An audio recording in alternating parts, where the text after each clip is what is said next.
Okay, this is Sam from TikTok. So there's a car for $7,000. I want to sell my car worth 12. Can you explain that? Um, well, who are you selling your car to? It's if you say it's worth 12, then all right. We only get offers to find out what our car is worth. We don't use algorithm sites because that's worthless. An algorithm site is a site like Kelly's Blue Book. You punch in your year, make, model, and in 3 seconds it tells you your vehicle's worth $12,000. Right now, we have companies that bid against each other. And what you want to do is you want to go on your computer, go to CarMax.com, go to Driveway.com, go to Carvana.com, go to AutoNation.com, go to Kelly's Blue Book Instant Cash Offer.com, and go to Car Gurus. All of them will connect you to somebody or some major buyer who pays cash for cars immediately. Literally, quick inspection, drop your check, and you're on to you literally, it's that simple. We are no longer at the mercy of private owners who are going to come by and look at our car and no one buy it and talk us down. There are extremely competitive buyers in the market that I've been telling people about since 2021 when we were cashing out. I was big on telling you guys during 2021 to 2023, during that whole pandemic run, cash out now, because the values of those vehicles will never see them again. So there are some people who cashed out, but that was also the beginning of showing people that you can sell to what is called institutional car buyers. And that is what stopped people from trading their cars. There are people who have learned from me, and maybe other people have mentioned this, that will never trade a car again because you're not getting the money that it's worth. So you go to those 6 companies, Sam, it should take you no more than 20 minutes. They're going to give you their best cash offers. And then you can sell to them and you can go buy something else. But what I want you to get in the habit of doing, everybody, is separating your transactions. What does that mean? Who you sell your car to is different than who you buy a car from. And you need to maximize each transaction. And you're never going to do that mixing all your transactions together, which is what most people do. They go into a dealer and they say, hey, I want to buy a car from you, and I want to trade my car into you, and I need a loan. 3 transactions. We don't do that. We separate them and we bid each one out using online tools. And that's how we get the prices we get. And that's how we pay less than everyone else. Okay. So the biggest thing, first thing, is go to those 6 websites: CarMax, Driveway, Carvana, KBB, Instant Cash Offer, AutoNation. And all of you who want to find out what your car is really worth, you go to these 6 websites, get your 6 offers, and then you'll find out what your car is really worth. We do not depend on any dealer to tell us what our car is worth at all. Okay? Shoot the next question up, Dolan. And you guys can continue to type your questions. We're bringing them in from all platforms. This is Terrell Taylor. By the way, everything that I'm talking to you guys about is out of my new digital book. It's called Cars from Home, 7 Steps to Saving Time, Money, and Avoiding Dealerships. Some of you may have it. If you have it, shout out to those who have it, and shout out to those who've used it to actually pay less than everyone else. And make sure I want you to be like Tiffany. Send me your deals. Send me your deals. When you get your cars, I want you to actually send me the results. Look, this is, oh no, that's not Tiffany. That's someone else who used the book. Look, used the book, got $175 a month less than her first quotes before she used the book. So send me, but you can get a copy of this book immediately for 75% off. It's normally $97. Go to my TikTok bio. You won't leave the broadcast, and you can have the entire blueprint. If you don't want to try to remember everything I'll be teaching you over the next hour, you can have the blueprint. You won't pay the $75. You'll get the 75% off. And we also have a comment pinned in the comment section for you guys on YouTube and on Facebook, and on Instagram. You go to my bio. So anyway, go get it, because it's only for 30 minutes. After the timer goes off, it's $97. It's still worth every penny. You can Google it. 5-star book. You can see all the people who rated it, all the people who's using it. This isn't a test. to do, but I want you to get it at 75% off. It's better to pay $24 than $97. Okay, Terrell Taylor. So you said, Terrell Taylor on YouTube said, I have $35,000 to $40,000 to buy a truck with. Should I buy a used or a late model new, 2022 to 24? So whenever we're considering a late model used car, this is a model like Terrell said that is 1 to 2 years old. Let me tell you why I don't like shopping for those first. I like to shop for a new price first. Whenever you are buying 1 or 2 year old used vehicles, you have to realize something. How do dealers get used cars? Trade, or they get them off lease, they buy them.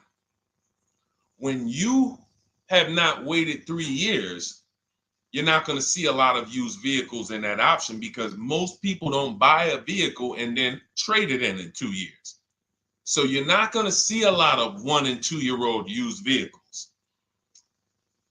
I don't like that because when there's not a lot of a vehicle, the people who have that vehicle get to set very high prices that we have nothing to compare it to. And that's a recipe for losing and overpaying. I've had people come to me who are looking like you, and what I say is, I say, okay, shop for a new one first. I'm gonna tell you why. When you shop for a new one first, you get to see what the market value is. So take Sean. I'm showing Sean. Some of you have seen Sean. He got an F-150 Lightning XLT, $73,000 vehicle. Using what we teach and getting bids from home, using the Cars from Home system, he saved $21,000 on a new one. That was his best offer. He got multiple offers because we always get at least 5. So his best offer, he saves $21,000. If he had gone to look for a 1 or 2 year old one of this, he would have never known that the new ones he can save $20,000 off of if he shops right. Now, some vehicles, it might be $7,000 off, $10,000 off, $5,000 off. The point is, until you know what the new market is for a vehicle, you can't shop a 1 or 2 year old one. Because what happens if you shop a 1 year old version of what Sean got and he goes and he pays, he pays 65 for it because he thinks, or let's say 60. Let's say 60. A brand new one, 73. Someone else is charging 60. All right, it's 2 years old. Let me get that one. Not 15 grand off. Problem is, he just overpaid for a vehicle because he could have got a new one for less than he got that 1 or 2 year old one. That's why the recent shoppers, anytime you guys are shopping 1 or 2 year old, you have to shop new first to find out what the market is. Now, in my book, I have my strategies for shopping new online and shopping pre-owned. It's totally different. Pre-owned, you want to go to all the marketplaces. If a vehicle's not on a marketplace, y'all, don't shop. Don't look at it. What does that mean?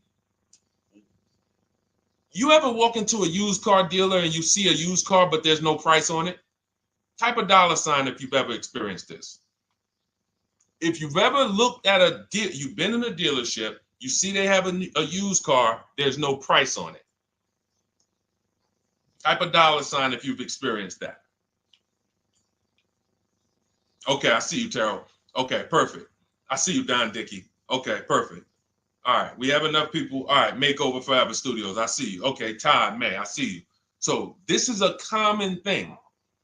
When you go and look at that vehicle, the most dangerous thing to do, I see you, Tony, is to negotiate on a car with no price because they can make the price up.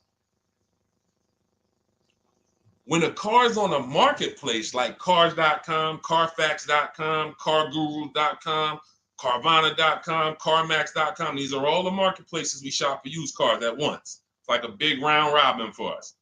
This is how I want you to shop. Now you must be competitive or no one's coming. Now there's some people who try to pull a tactic. They'll list a car for 20. They have no intentions on selling it for 20. But they want you to come in and then they'll charge you more, fees, makeup fees and all of that stuff. That's why we always call beforehand. But we know the power is online. The competition is online. So when you're looking, Terrell, you're either deciding, all right, I'm either going to look for a new vehicle, find out what the market price is for the vehicle I'm looking for and how much I can save. What's my best offer? You need to get at least 5 offers. I'm telling you, it's going to be big differences. You have to prove this to yourself. Call around. If you want to do it manually, you don't have my book, do it manually, call around, speak to sales managers. You are going to see it's going to be a $5,000 to $10,000 difference minimum between all of these dealers' offers, minimum. And so then you want to look at the pre-owned options. Then you look at the pre-owned options. And the pre-owned options will tell you what the market is. And so this is only for you who are looking at recent model cars. If you're not looking at 1 or 2 year old pre-owned, this doesn't matter. But those people have a little bit more budget, and that's okay. That's okay. But when you have a little bit more budget where you can look at a 1 or 2 year old pre-owned car, that means you have a little bit more money to lose if you make a bad decision. So that's what you want to consider, Terrell. Shop for the new ones first, depending on what your budget is, and then look at the pre-owned market and say, all right, where's the pre-owned market? But that 1 or 2 year old, you're not going to have a lot. Until that 3 year cycle comes and dealers can start buying those vehicles back off lease, you're not going to see a lot of vehicles. That's why I don't play in that 1 or 2 year old zone. It's just a dangerous zone to play in. Dealers know, we're the only ones. Hey, we the only one that got this car within 50 miles.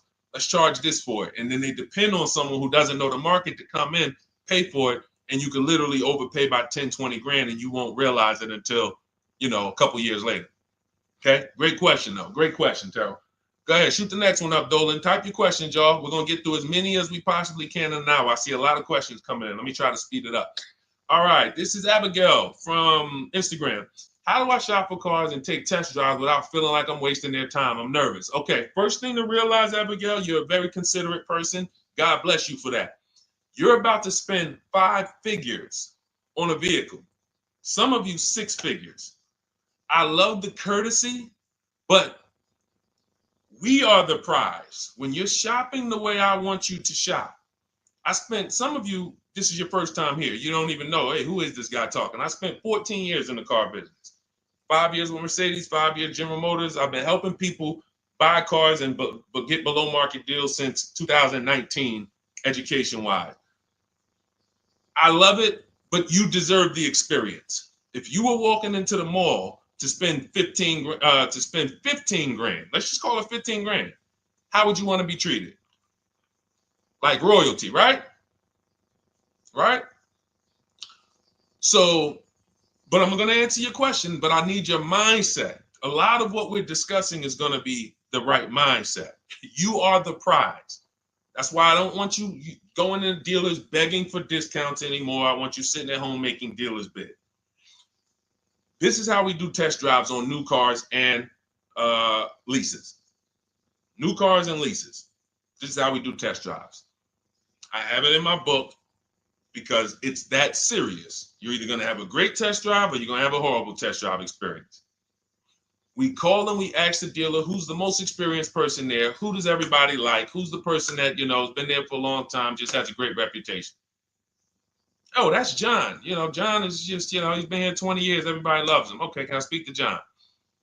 Hey, John, my name's Deshone. I'm interested in the Honda Pilot. I just like to test drive it. I'm in the process of deciding what I want. And, do you have this particular model? You have one there that I could test drive? John, because we asked for the best person, we're typically going to get somebody who is not going to lie, usually. Not a guarantee, but taking these steps, I know these guys. I've been in this dealership. I know most dealerships have one person there who has a good reputation and who cares about that reputation. If you're enjoying this content, hit the like button, y'all. And Keith, y'all killing the likes on TikTok. Shout out to everybody who's hitting the likes on TikTok, to double tapping the screen. Appreciate y'all. And shout out to everybody who hits the like button. When we get there, we meet with John. We test drive. John, thank you so much. Can I have your card? I'll leave you my information. And if this is the vehicle I want, I'll be in touch with you. Perfect. Oh, Deshone, we don't sit down? We don't think, no, we never sit down. I'm telling you that there are things you must unlearn about the shopping process if you're going to win. And what does winning look like? Getting the most money off in the least amount of time. There's no leverage that you have when you sit down and try to negotiate with a car salesman. Every single dealer around you that wants to compete for your business, you can't talk to them while you're sitting in one dealer talking to a car salesman. That's why we don't do it. We get a card. Thank you so much. Listen, if this is the one for me, I'm going to give you a call. Simple. Pressure's off. There's no pressure in our system. You can't pressure us. That's what I want you doing. New cars, leases, that's how you test drive. 20 minutes, you're in and out. And I'm a car salesman at heart because that's what I am by profession. I would never develop a system that would allow you to waste car salesmen's time. I just wouldn't do it. I developed a system that when our people go get cars, look at Ansley. When our people go get cars, Ansley just got his lease, 1% lease, $58,000 Infiniti. Look, started the process Saturday, accept the deal Monday, all by email. $58,000 car, he's paying $554 a month, no down payment. We have tons of these. None of these people spent, look at Jared, lease like a boss, $569 a month down to $520, Volkswagen Tiguan, no money out of pocket. Let's go to a purchase. Pierre, pre-owned car purchase, got his 2022 Mazda, got a 20% discount off the original MSRP. This is 30 minutes. We are not spending more than 30 minutes in dealerships. Who doesn't want to spend more time in dealerships? Type me if you're like Deshone. I don't want to be in dealerships that long. You thought you had to be in dealers to save the big money, right? You thought you had to be in dealers to save the big money. I'm showing you as someone who pays less than everyone and who teaches people to pay less than everyone. Look, Kimberly, $20,000 off a Maserati, shopping from home. Because when you can talk to more people at once, the discounts fly off. And you see that all these dealers want to compete. So what you want to do, the best thing you can do to not waste people's time, Abigail, is to shop from home the right way. Because when you shop from home the right way, you realize it's only a few things you need to be in the dealership for. That's your test drive. I just told you how to set it up.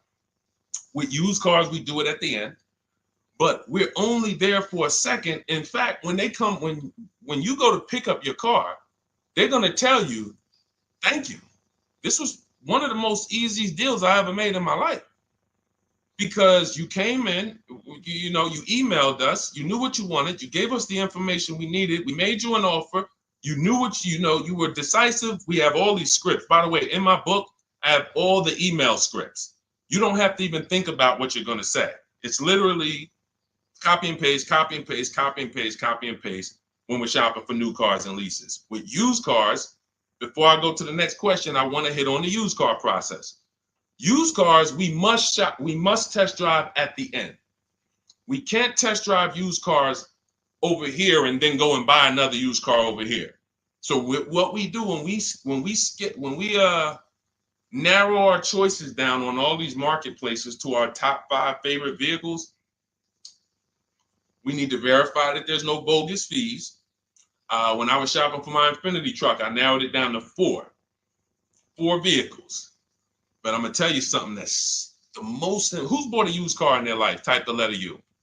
I need you guys to program what I'm about to say into your brain cells for the rest of your life. Type the letter U if you bought a used car or if you plan on buying a used car one day. Type the letter U.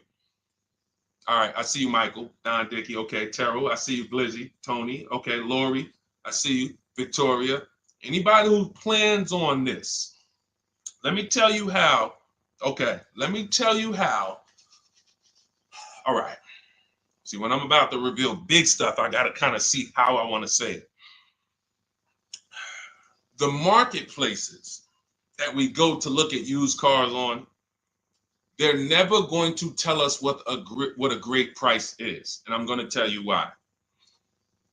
The only thing that matters, let's say we're looking at 4 white Honda Accords. 4, they're all white. These are the cars we want. We've narrowed it down. We're looking at 4. They all got similar miles, and they're asking price is $20,000. The marketplace is going to tell you what they think a good deal is based on algorithms. Based on all the vehicles listed on the market, this is a good deal. This is a bad deal. Here's what matters. How much was the original price of each vehicle? Why is this the only important thing? Because if we're looking at 4 white Honda Accords, but one of them was $35,000 when it was new, one of them was $39,000 when it was new, has a sport package, some special technology. One was $31,000 when it was new. One was $29,000 when it was new. What's the best value? What's the best value? You see how we clearly just went from, wow, all of these vehicles look the same, similar price, similar asking price. But once we found out, wait a minute, this one right here was $38,000 new. This one here has the cameras in it all around and the self-driving package, and it has the same asking price, or it's maybe $1,000 more. This is what I call the true value discount. The true value discount. And let me tell you why the marketplaces will never tell you this.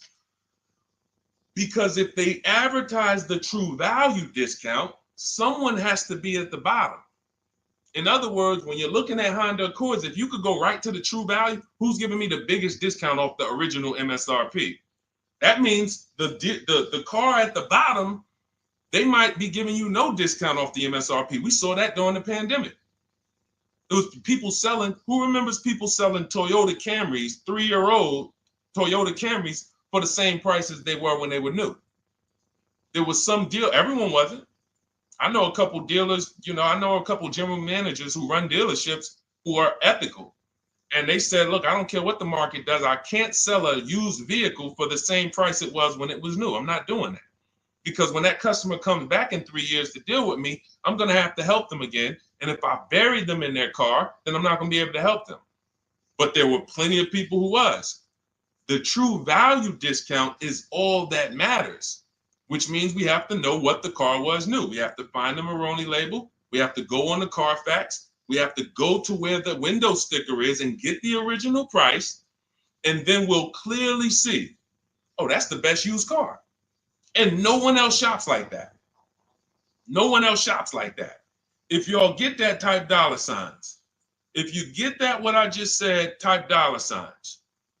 That is what is important, not what they tell you is a good deal. So going back to me, when I got my Infiniti truck, 4 vehicles, all in a similar price range, all white.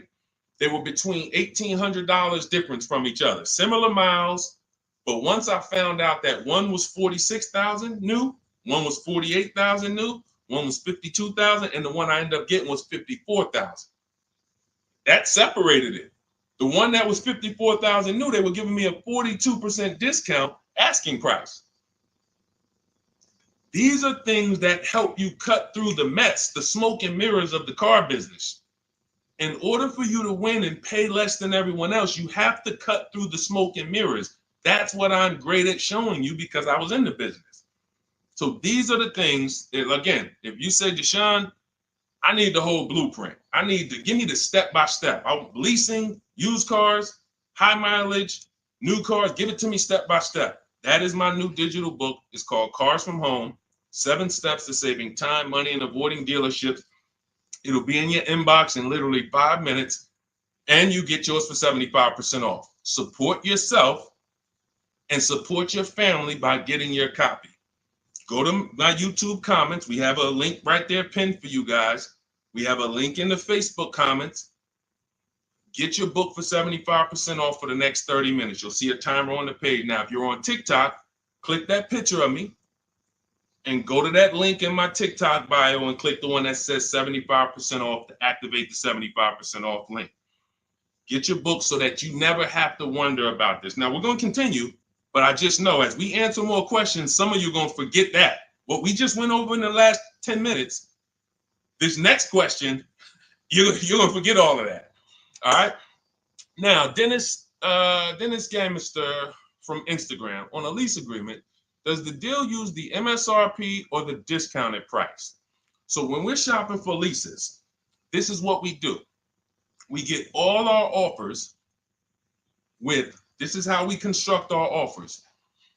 If you've ever looked on these commercials and you saw, well, Deshone, when I look at leases, though, it seems like, one, they limit me on miles. And then I also see that they want a bunch of money up front. You are correct. But they only limit you on miles according to the miles you told them you were going to drive. They don't pick the miles for you. We select the miles. And what ends up happening is people will, because they typically don't know how to shop, they're negotiating. They'll say, all right, well, my payment's $400.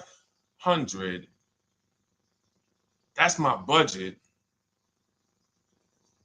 I drive more than 10,000 miles a year, but I guess I'll just take the 10. Instead of paying $20 more to get 12, they'll take the 10, and then they'll say something like, if I go over, I'll just buy it. Horrible idea. Absolutely catastrophic idea.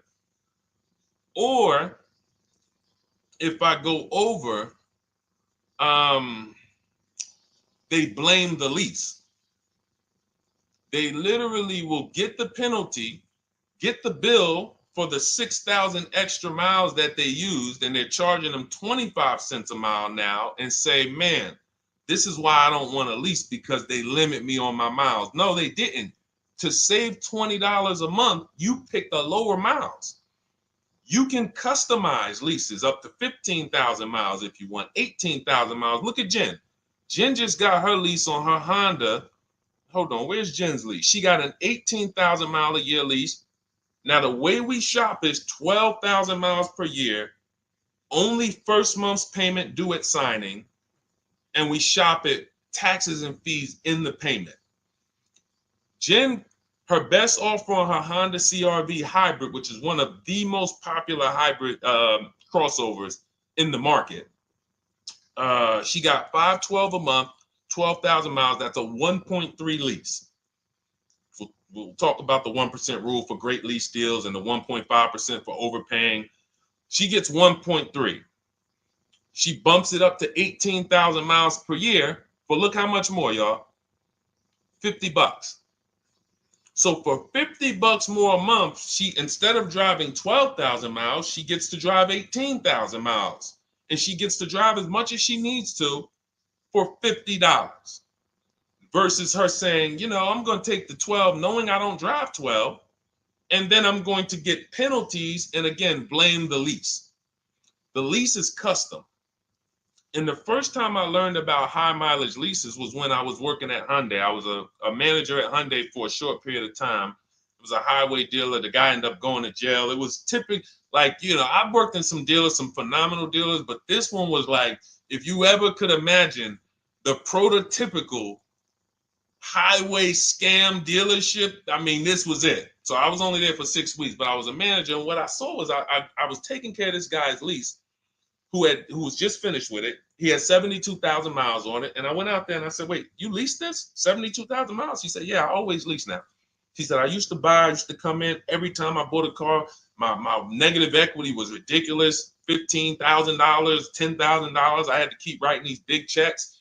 And I just said, you know, let me switch to leasing. A customer taught me about high mileage leasing. That's why when I say car salesmen aren't trained, they're not trained. We learn things by intuitiveness and curiosity, and you know, we're not trained on finance and insurance and leases versus buying, none of that. You know, so anyway, I said, wow. And so I looked at his payment. This guy is only paying like $175 more a month, not even, to drive 25,000 miles a year. So if a normal Hyundai lease was $299, he's paying $450, $475, and he's driving 25,000 miles a year. Boom, drops it off, Boom.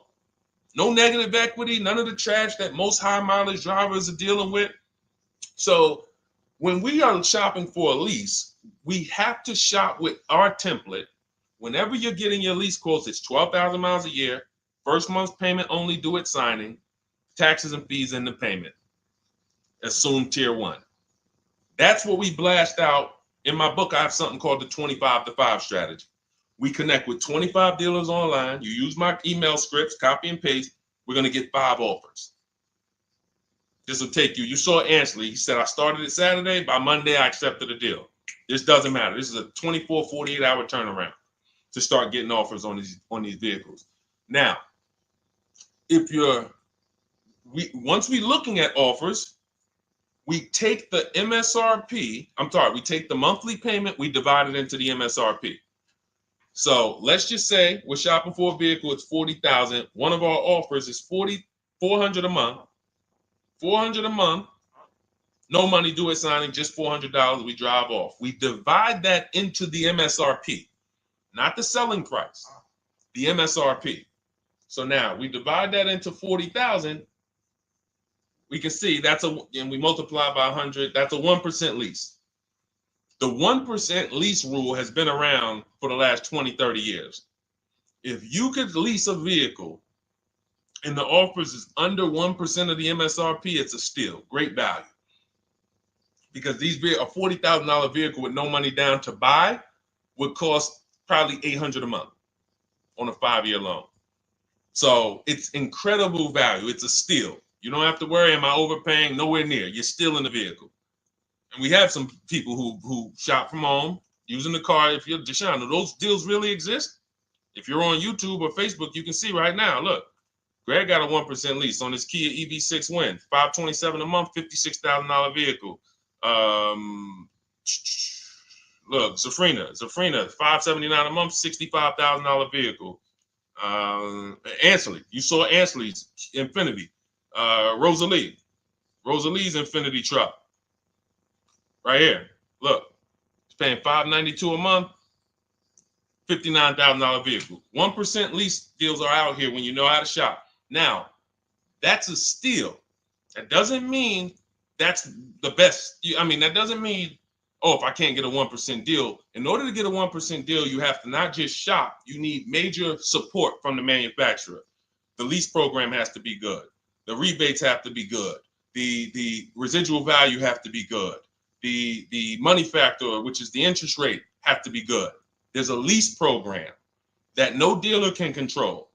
So when we get these offers, that's how we're judging them. Divide the monthly payment into the MSRP. In my book, I have a calculator that I created where we put all our offers into it, and then it spits out what we call counter offers. So we get 5 offers, 7 offers. We put them all into this calculator I created. Again, this is the best $24. If you get there for $24 before that 30-minute timer and you get your copy, it'll be the best $24 you ever spent. I hold myself accountable to that. You can Google the book and read the reviews. There's software that we created that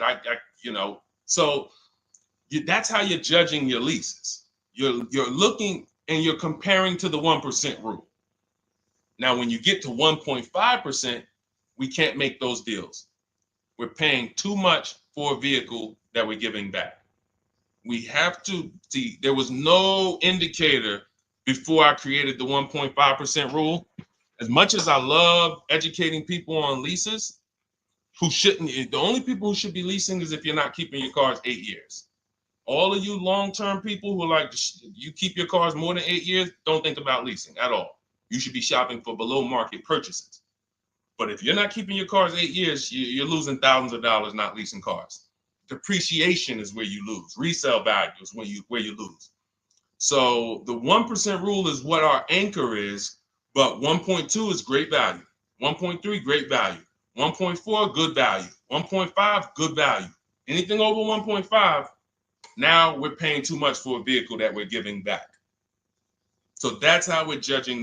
That's how we're judging and comparing our lease offers. And with the calculators that are in my book, you can literally do this in seconds.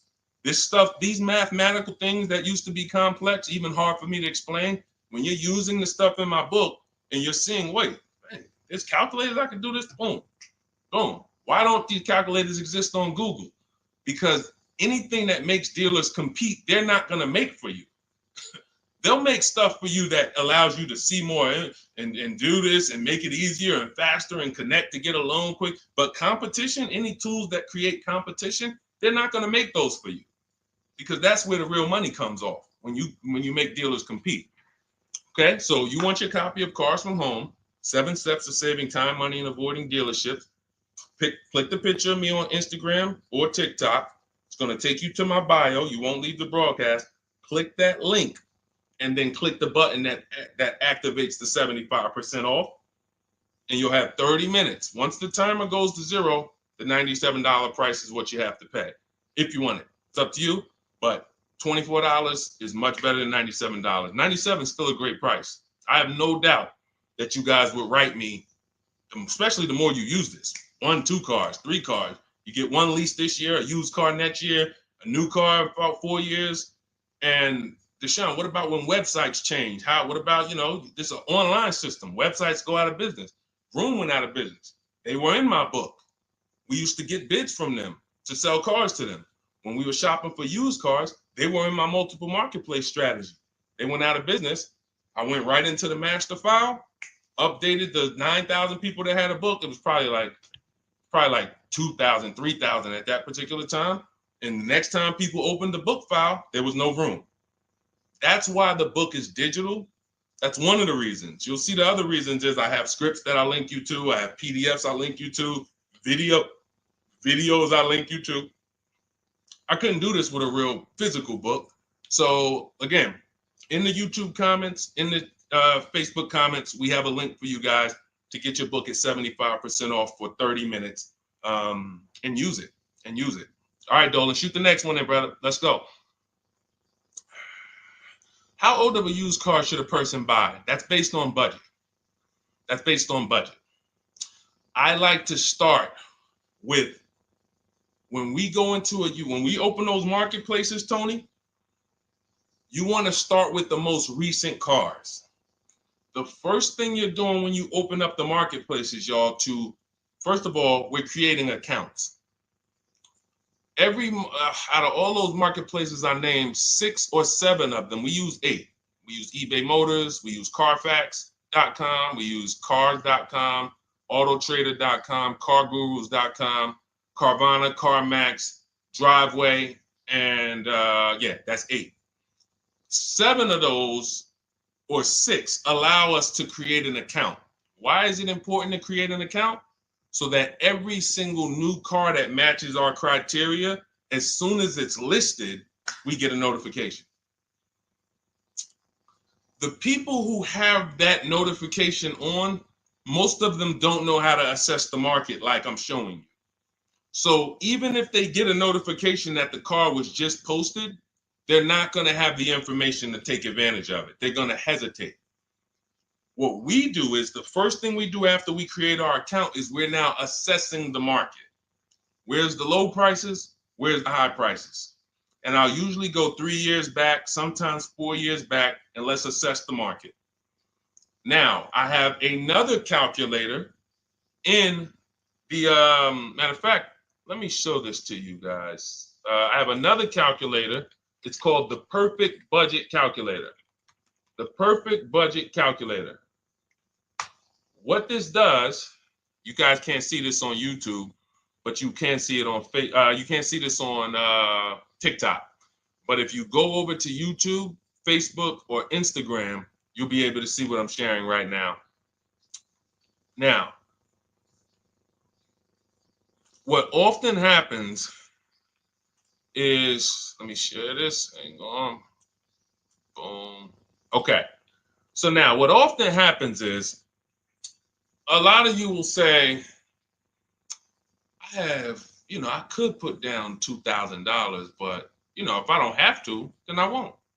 Or, if you get a car and you pay $15,000, if you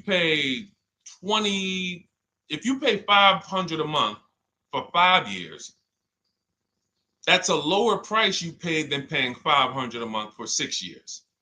So ways to manipulate our budget is to shop within our budget for a shorter loan. This is all stuff where I said, okay, people don't know they need to be doing this. So let's make a tool that does it for them. And this is, you get access to this when you get your copy of Cars from Home, my book. So let's say we do something called an equity assessment. Everybody who has a car, remember I was mentioning a little while ago, we go to these websites, Driveway, Room, or all these, and we find out what our car is worth. Let's say you're like, man, okay, if I sell my car to CarMax, I'm actually going to have $3,200 of equity.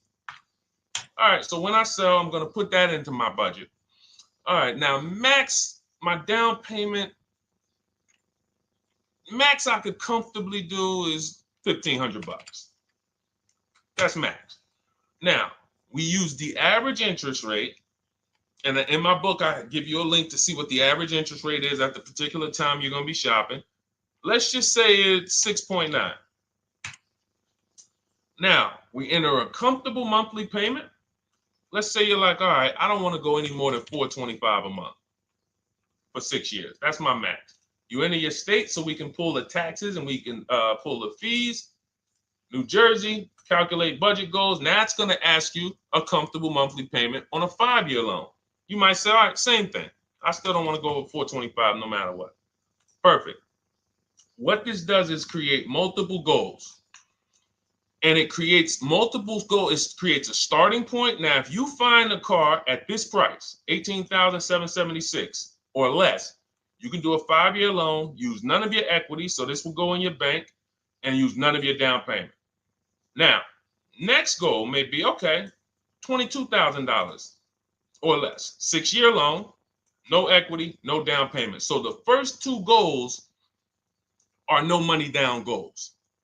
If I find a car anywhere in these price ranges, I can do these deals, no money down. Now, this is one where I use my equity, but no down payment. Goal number 4, I use my equity for a 6-year loan, no down payment. Now, goal number 5. Now you can see the price of the car is getting higher. Use equity, use my use equity and down payment, but it's 5-year loan. And then here is your max budget. Your max budget, which is fine.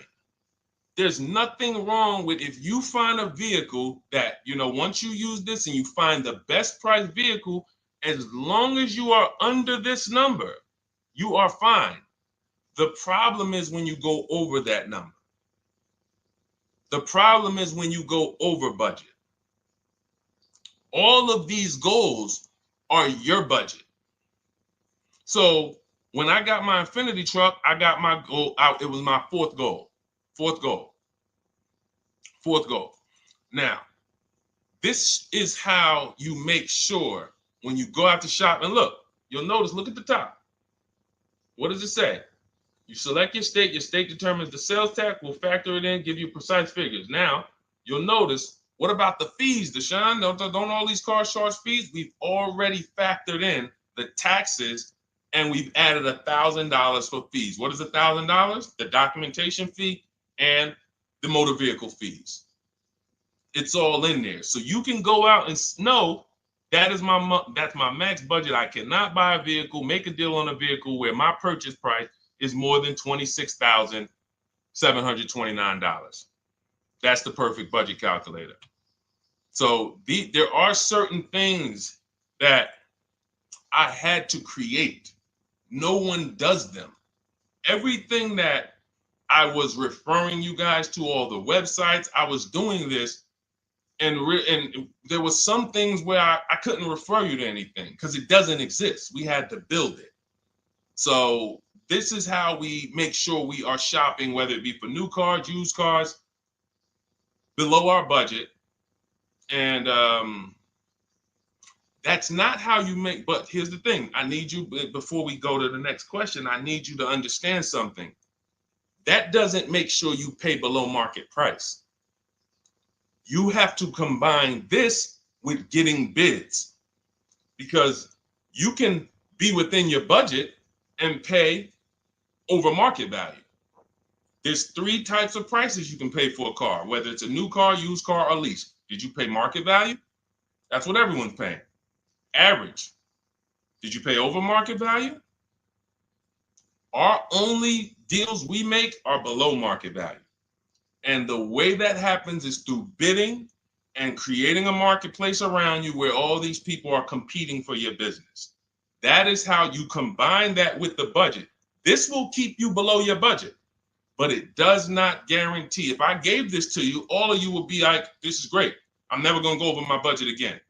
But it does not, until you combine that with getting bids for whatever you're looking for, you still run the risk of overpaying, even if you're under budget. Okay? Clear? Type $ if you're all clear before we move to the next question. And there's no way for us to do this manually. If there was a way that you could do this manually, trust me, I would have told y'all to saw me make a video about it all day on my social media. There was just no way. We had to build software. And you know, in my book, you guys will have access to at least 5 calculators for counter offers for new cars, true value discounts when you put the new price you put the original new price of the used car deal, whatever used car you're buying, you put the new car price in, and then you put in the asking price, and it tells you the true value discount, perfect budget calculator. We have at least 5 softwares that I've custom built, and you know, to make sure you guys get great value. So again, you know, I didn't want to be the person who said, you know, you guys know, there's plenty of people who be like, man, the value I'm giving you guys, I'm gonna charge $2.99 for the book, whatever. The people who pay, they'll save the money. And the people who pay, there'll be some people, because some people are gonna pay, they just see value. Poor people look at cost. Wealthy people look at value. People who are into financial literacy they don't ask themselves, how much does that cost? They ask themselves, what's the value I'm getting from that? And I could have said, well, you know what? I'm going to help you pay less than everyone on new cars, used cars, leases. We'll do $200, $300 for the book. And I only want to sell it to 1% or 5% of the pie. But at the end of the day, my mission is to help as many people want to be helped. And so that's why I said, okay, $97. But even our welcome offer, you got a chance to get it for $24 if you get there before the 30 minutes is up. Okay? YouTube link, get your copy. And make sure you save the support email, guys. You see it scrolling across the screen. If, for instance, you don't get your book in 5-10 minutes, it's usually because you typed your email wrong. Reach out to my support team. They'll get you the book immediately. And soon as you pay, go to TikTok. Look, y'all see the links. Go to my bio on YouTube and Instagram. Get your copy. And as soon as you pay your $24, there's going to be a page that says screenshot this page. Right on that page, you can access your book. I want you to have the book immediately, but I also, in case you know, some of you type wrong, big thing, you know, we fat finger stuff. I want you to have the support email so that you can reach out to my team so we can make sure that book is in your inbox so you can use it and start saving money and building confidence. Okay, Dolan, next question, man. Let's keep it rolling. Okay, there's something about Mary on Instagram. I bought a car as is, and in less than a month, motor lock, can I sue for selling me a lemon? I'm not a lemon law attorney, but that is not what a lemon law case is based off of, in my understanding. Lemon law case is based on you buying a vehicle and the same thing continuing to go wrong at least 3 times. You know, that's a general overview of, you know, what the lemon law process is. And if y'all are enjoying the broadcast on TikTok, can y'all just double tap the screen and keep running those likes up? Every time y'all do that, y'all help TikTok bring more people here, and I appreciate it. If you're going to spend some time with us and, you know, every time just you hear something you like and you're like, man, we got to share this. Oh, and shout out to Madhu for sharing. Here's the thing. I made a video about this the other day because a friend of mine got a used vehicle and the transmission went out on him in about a month. So it wasn't the engine. But when you buy a vehicle as is, it's very tough for you to have any recourse, anything that you can do, because you're signing a contract that specifically says as is. It's very tough. What I would do if I was you, because the damage is done. I just find out what it would cost me to put a used engine in the vehicle, rebuilt in a used engine. You know, salvage yard. You need to, and especially if you're buying cars that you're paying cash and you're buying as is cars. These are probably cars that are under 10 grand, 12 grand. You need a mechanic. See, because that's a strategy. There is a great strategy called buying inexpensive cars and having a local mechanic so you could do what's right. Oftentimes you could drive those cars for a year or two and sometimes sell them for what you got for them because you've outlived the depreciation. Those cars are not depreciating as much unless you overpay for them. If you overpay for it, then it's going to drop because you overpaid for it. But if you pay a great price on some of these vehicles, you can oftentimes win with this, but it requires skills. One of the skills is, how do I avoid engine issues, transmission issues? So a couple things for those of you who may be going this route, you need to narrow your search down thoroughly based on title history, service records, accident history. That oftentimes you'll see, if I typed in right now 2018 Subaru Outback longevity. That's one of the things we do. It's in the 4th step of my book. Before we get prices on anything, we do a quick 5-minute search to make sure these aren't bad cars. There are bad cars out there, but there's data that shows us. If I type that in, it'll tell, okay, these vehicles are known for lasting 100,000 to 300,000 miles, depending on how they're maintained. That means you could have a quality vehicle, but if it wasn't maintained correctly by the first owner or owners, it's going to break down. The life cycle is cut short. These are preventable mistakes by simply checking Google. Now, we narrow these things down based on title history, service records, accident history. Once we do that, I don't mind buying a 10-year-old. I bought a car that was it's my around the city car. I drive it probably 200 miles a month. I bought it from a owner in South Orange. He was a 98-year-old man. He's had it for 10 years and he knew everything about it. He leased it for 3 years, then he bought it. So he's really had the car for its entire life cycle. That's what you want because you're able to look and see the service records. I don't mind. We have to take the risk off of ourselves, and the risk off of ourselves with used cars to prevent ourselves from buying these used cars that are breaking down on people and they're always in the shop and, they're dying on the road and you got to keep the tow truck on speed dial. It's simply a matter of checking to see the reliability records of the car, which is easily accessible on Google, the way I just said, and then making sure the one we get was actually maintained correctly. And that's going to give us the best chance of having a great experience. These are the steps we must take.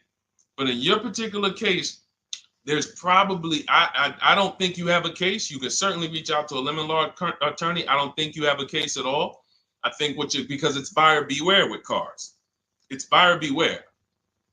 That means it's on you. If something goes wrong, it's on you. And so what I would do is I would find a local mechanic that I trust, that everyone loves in the neighborhood, and I've been there for 10 years, 20 years. And I would say, listen, can you find out what it would cost me to put another engine in this vehicle? My father did this on his GMC Envoy about 6 years ago. It was a 2008 Envoy. The engine went out on him. He put a new engine in the vehicle. One of the best $2,000 he ever spent, $2,000 or $2,500, whatever it cost him. They put a new engine in that vehicle. He still has it. He's about to sell it for about $4,000. He's had that vehicle from 2013. Think about that. A lot of people, engine goes out, they sell the car. It's worthless now, so they take the loss. Meanwhile, man, let me come up with $2,500 and I still got no car payment for the next 6 years. We don't need to be so quick to go replace our cars. If we follow these strategies, we can actually, I love to see more people doing that. Just go fix the car. But don't go to the dealership to fix it when they tell you, hey, the engine's gonna cost $10,000. And what does the dealership say, y'all? When you have these major issues and the dealership tells you the transmission is $7,000 and a new engine is $10,000, what's their suggestion? What's their suggestion when they tell you that? Because they already know you're gonna be like, yo, what the heck? I can't pay all of that. What's their suggestion?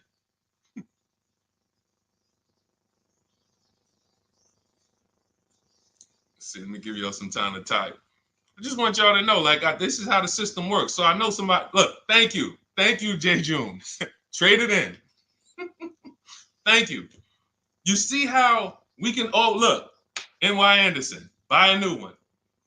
So what they do is, exactly, Victoria, they're going to suggest a new vehicle. So if we know, now watch this, as your vehicle is worthless, you don't have any opportunity to put it on a competitive market to see, well, how much would somebody pay for that? They've already assessed the value and they want to structure your deal, have you take that major loss for that engine. They're going to put the engine in for a lot less than that and they're going to resell it, and now they sold you another car. When you could have just literally went to a mechanic, got a rebuilt or got a used engine, put in that vehicle, cost you $2,500, maybe $2,000, and literally you're on the road for another couple years with no car payment, keeping money in your household versus now I'm in another $400 a month payment. Okay? This is what it's about. And if you're like Deshone, well, I don't want to keep a car that long. We talked about you earlier. You shouldn't be buying cars. Because the keepers on here who keep cars 8 years, 10 years, who has a car they've had in their driveway for more than 8 years? Type the number of years. I want to explain something we're going to help a couple people learn a lesson here about themselves, because they're going to be like, they're going to realize they're not keepers. Look, look, we need to show people, because some people think, oh, I keep my cars a long time. I keep them about 6-7 years. We need to show that that's not a long time in the world of cars and depreciation. So Michael, 15 years. Michael got a car that he's had for 15 years. Let's go. Type the number of years you've had it if it's more than 8. Look, Vancia, 11 years. Let's see. See, a lot of people don't keep their cars. Look, NY Anderson said, I drove my last car 14 years. All right, Connie, 15 years. She has a 2004 Chevrolet. Tony on Facebook, 2006. Now, watch this, y'all. If you ask me, Deshone, what's the way to get the most money out of a vehicle? It's to do what they're doing. Tanaya, 9 years. No, Renata, not less than 8. Not less than 8. We're trying to put you into a different we're trying to help you see the category you should be in. Look, 9 years. Donna, 15 years. What's so important for y'all to see about these people is that they have beat depreciation. And that means whatever their vehicles are worth today, a year from now, they're going to be worth about the same. If their vehicles are worth $4,000 today, a year from now, they'll be able to still sell it for about $4,000. But the thing is, they're trying to get the most money out of it because the cost of replacement is expensive compared to what they're doing. No matter how much they got to pay to keep those vehicles on the road every year, a little couple $100, maintenance, whatever, it's nothing compared to going and getting a new car and bringing hundreds of dollars a month or thousands of dollars in the form of cash out of our household. And everyone's not going to do that. And that's okay. You should not be buying cars. You should be shopping for below market leases. Because again, there's 2 ways to save money. Do what the keepers do. You just saw all the keepers. We shouted out all of them.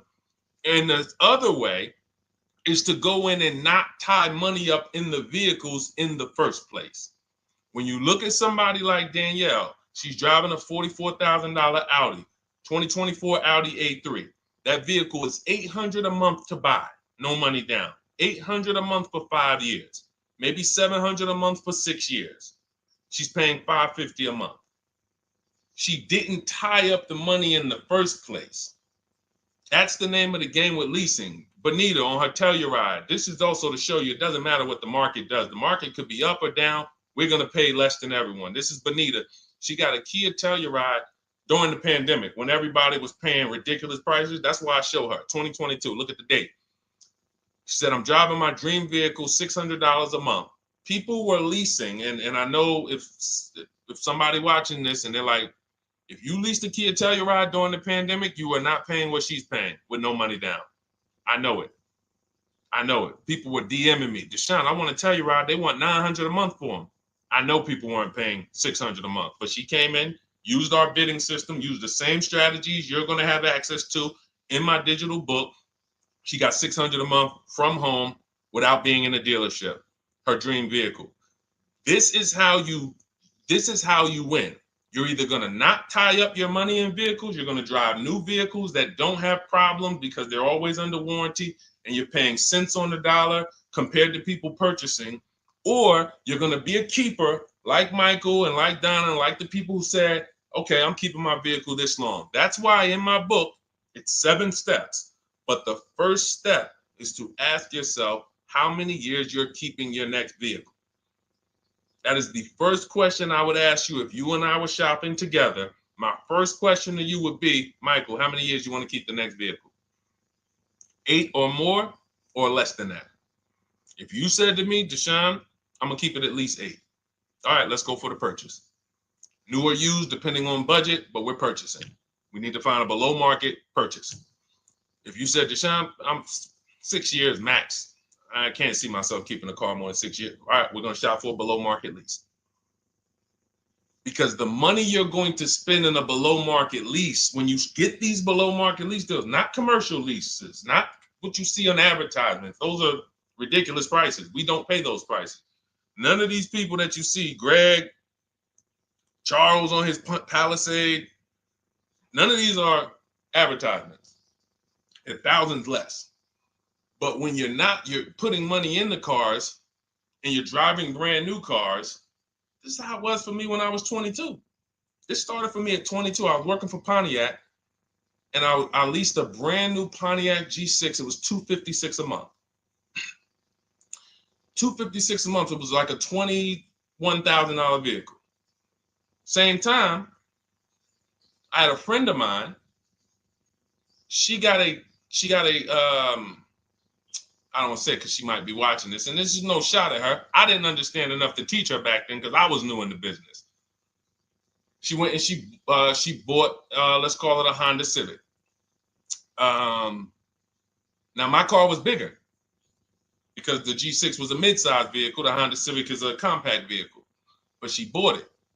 $20,000 vehicle, 22, whatever it was at the time, paying almost $500 a month. Like that's a $500 payment. That's what it is.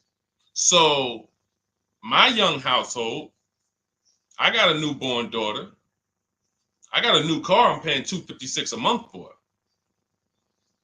Same time, it's got families around me. They're in their 20s, but they're paying $500 a month. This is what showed me, wait, something's going on. And I never stopped.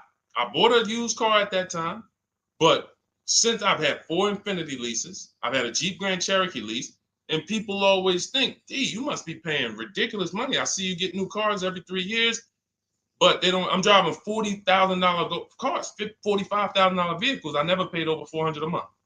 Not one of my lease payments was ever. I remember I got this Jeep Grand Cherokee, and it was a $35,000 Jeep Grand Cherokee Laredo, 2018. When I got my offers, the best offer was $330 a month. 12,000 miles per year.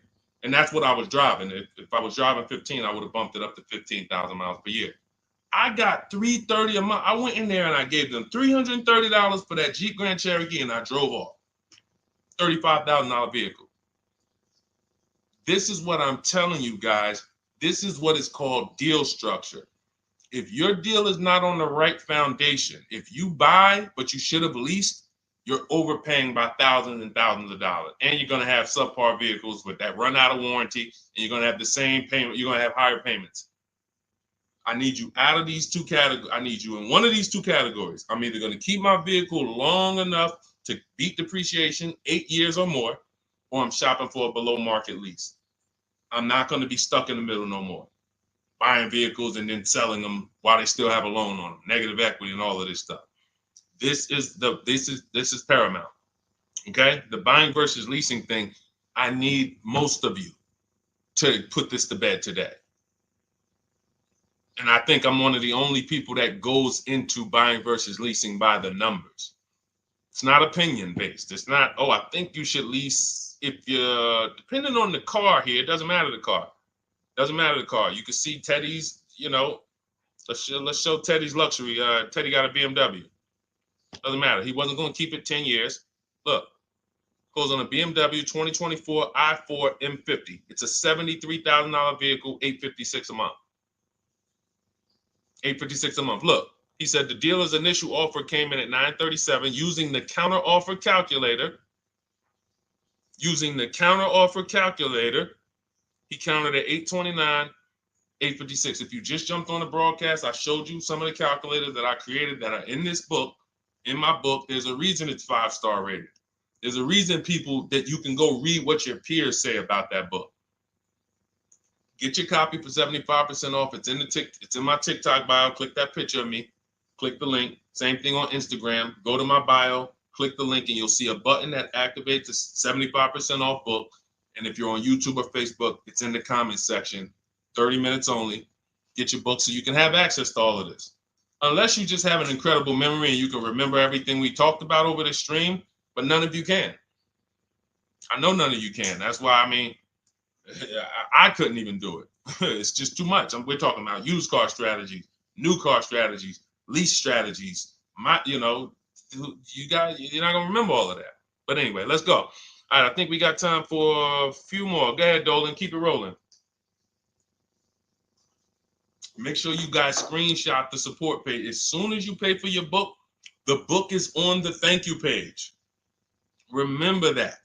I don't want you, I send you the book 2 ways. As soon as you pay, it says access your link below, open it. You can click it and save it right to your phone or computer right then and there. If you do not save it right then and there, make sure you screenshot the support page or use the support email that's scrolling through the screen. This is not for questions. Do not send me general car questions here. I don't answer questions by email. That is strictly for those of you who have your book and you're like, or you paid for the book and you're like, okay, where is it? It's usually because the email was wrong. That's okay. Hit that support email so that my team could send you the link out so that you can have your book today and start digging into it and using it. Even if you're not shopping right now, you can still map a plan out. Go ahead, Dolan, shoot the next question up.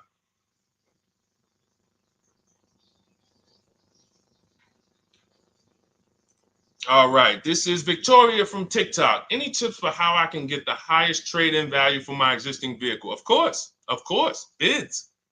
Bids. First of all, you just said a curse word. You may not know, but we don't use that T word here because you're never going to get anything. You're not going to get a max value for anything trading.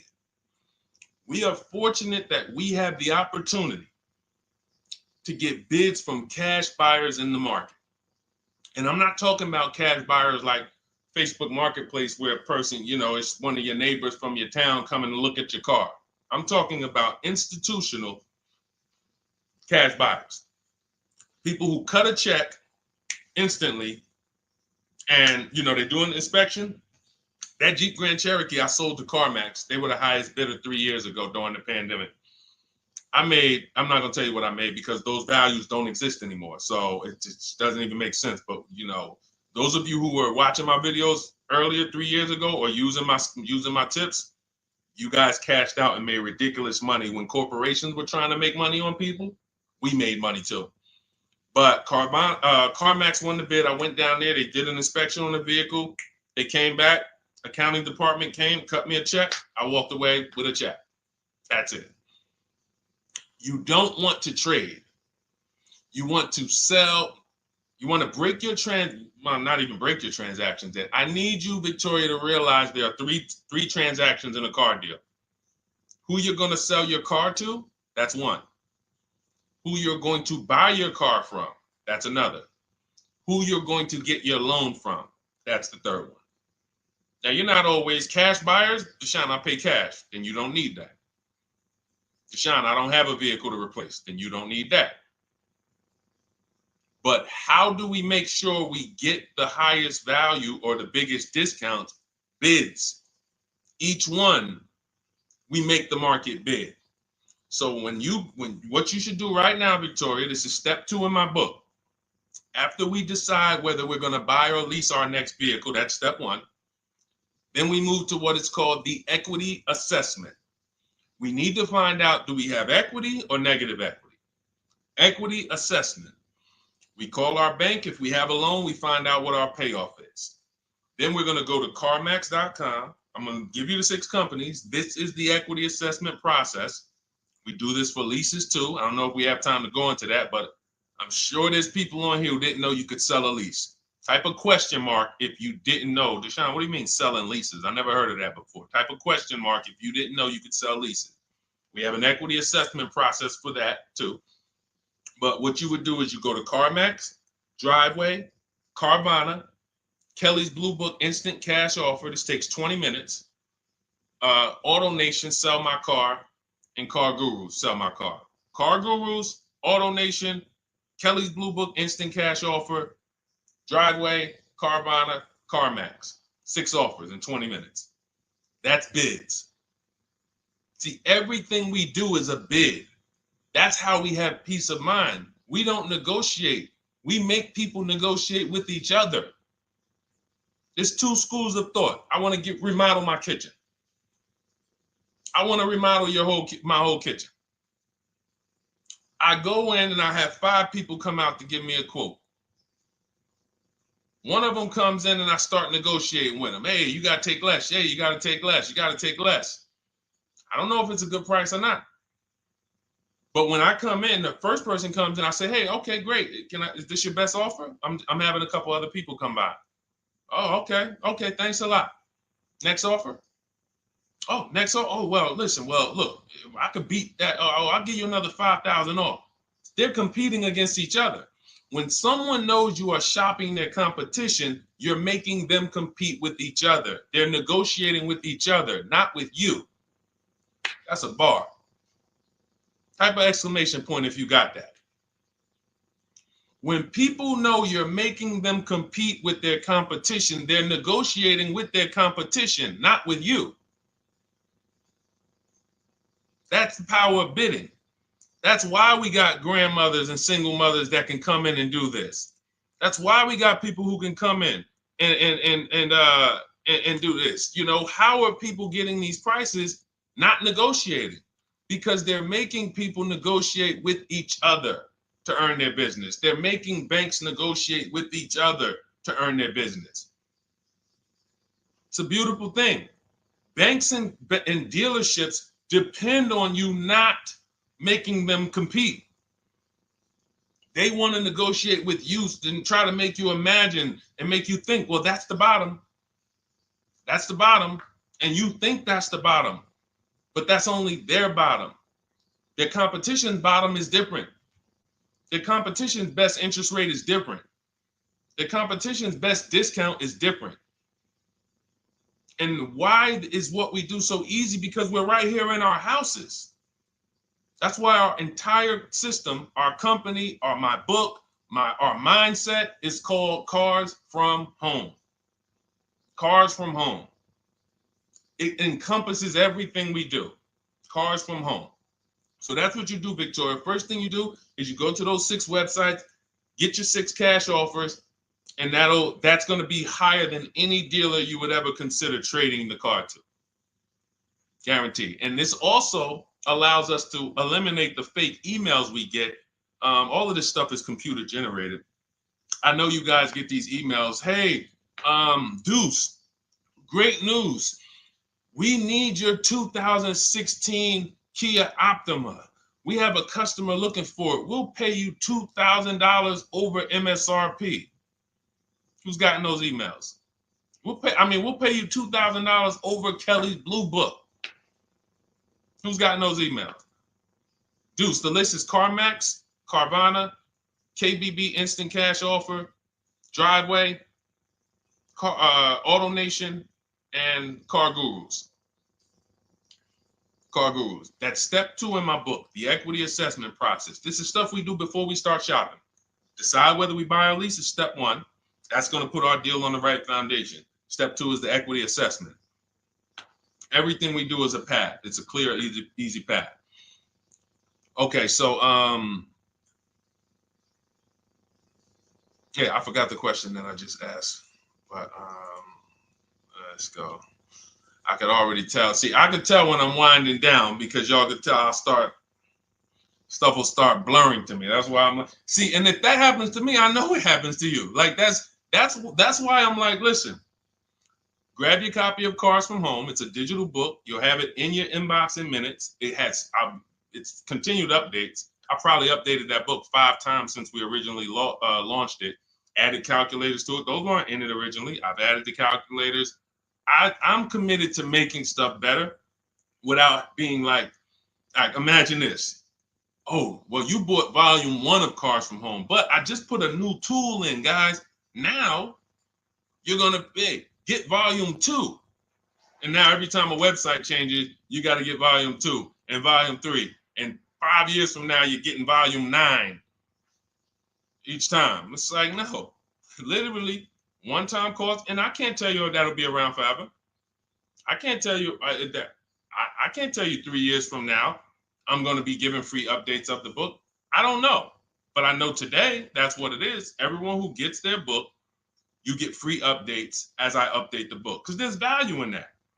There's value. I could send an email out to people every 3 years and ask them, hey, did you enjoy the book? They're going to say, hey, yeah. Well, here's the thing. My new version is this.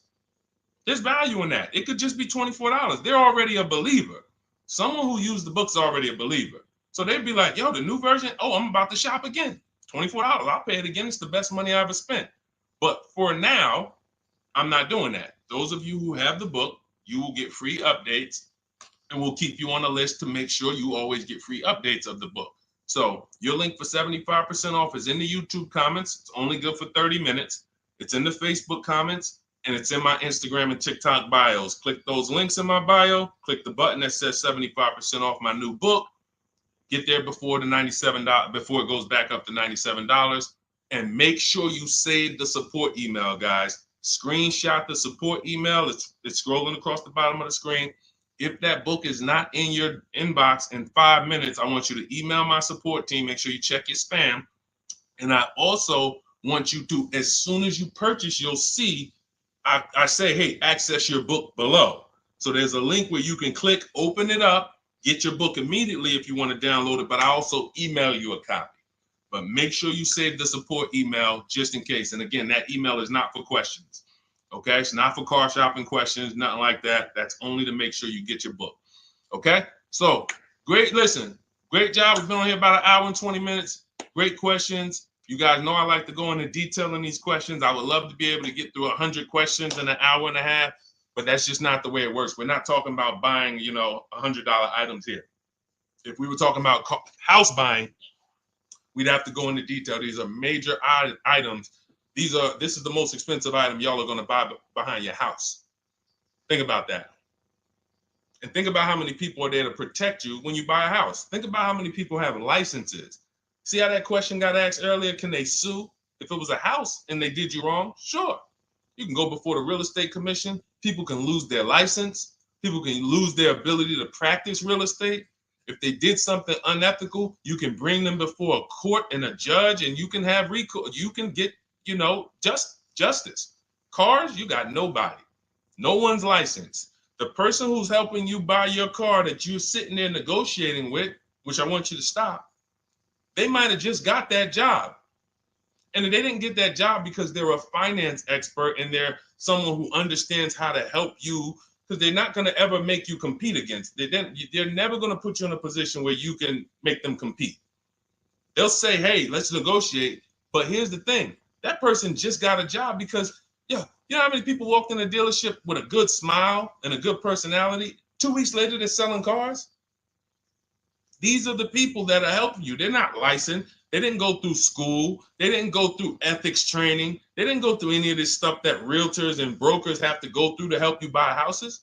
So when you get your car, it is on you. That's why you want me working with you. You want my blueprint. You're not by yourself. You're watching my videos. Once you get my book, you can stop watching my social media videos. I don't want you watching my social media videos if you have my book. It's just going to confuse you, because what my social media videos do is warn you what not to do. That's what my social media videos do. Don't do this. The worst thing you could do is this. The worst thing you could do is this. Don't do this. My book is teaching you what to do. It's telling you what to do. It's not an education book. It's a do this first. Step 1, do this, do this, do this. Step 7, hey, congratulations. We're taking delivery. We're not focused on that. So once you get my book, you don't have to watch my social media videos ever again. And I want to say that because a lot of people will get the book and still be watching them and trying to piece it together. You got my blueprint. You don't need those videos anymore. Okay? So always a pleasure, y'all. God bless you. To those of you who have your book, make sure you email me when you pick up your cars, send me all the details. Deshone, check this out. This is what I got. This is what I paid, so that we can bring you guys into the stream and continue to tell everybody about you. So about the results. All right. God bless y'all. I will see y'all on the next stream. Always a pleasure.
All right, hang on. Welcome to Car Shopping Questions and Answers. We are going to be going deep on all your car shopping questions. No question is off limits. And if you don't know me, my name is Deshone the Auto Advisor. We're already up and running on TikTok. We got our first couple questions about to come in, but I need to get back on Facebook because we have to start Facebook, YouTube, and Instagram at the same time, or it's not going to work. So let me it's all good. Stay right there. And I want you guys to start typing your questions. We'll be here for a powerful hour, and I'm just going to go through as many questions as I can in an hour. And we're going to be talking inside stuff. I don't hold back. Some of you know who've been on the stream with me. I do not hold back when it comes to questions and what we do here. So let's just go on Facebook. All right. Hang on. Let me throw the link up. Perfect. Yeah. All right. Okay. We're good to go. Dolan, you can bring the first question in. And let me give a new. Welcome, Facebook. We're on 4 platforms right now going live for car shopping questions and answers. Type your questions in below, and we're going to make sure we get to them. All right. It's not easy getting 4 platforms live at the same time. And we have 2 TikTok channels that we're live on at the same time. So everything we'll be talking about is out of my new digital book, Cars from Home, 7 Steps to Saving Time, Money, and Avoiding Dealerships. I have a special link for you to get a copy at 75% off in my TikTok bio, in my Instagram bio, or in the YouTube or Facebook comments for the next 30 minutes. Let's rock and roll. All right. First question comes from Scott on TikTok. I'm trying to buy a new pickup truck in New Jersey. Not sure how to do it. Well, the first thing we want to do is decide whether we're going to buy or lease. If you're keeping this truck longer than 8 years, then you should be buying. Once you decide whether you're going to buy or lease, and that's how you're going to avoid depreciation. Like you could save a ton of money on this truck, but if you trade that truck in 3 years, 4 years, you're going to lose a lot and you're going to just be buried because you're losing too much over the first 5 to 7 years of the truck's life cycle. So if you're like Deshone, I'm keeping it more than 8 years, no need for me to think about leasing, all good. Now we're going to move to what we call the equity assessment. Do you have any vehicle that you own right now that you need to replace? Because there's a word that we don't use here. Some of you know who've been on the stream with us for a while. What's the word we do not use? Starts with a T. There's a word here. See, so, and I'm moving you through this process. So Scott, I want you to see this is a process. It's not we don't wing it here. So there's a word we don't use. You already decide whether you're going to buy or lease. Let's see. Does anybody know? We might have a lot of new people on here today. Thank you, Brenda. Trade in. Brenda got it. We don't trade in vehicles.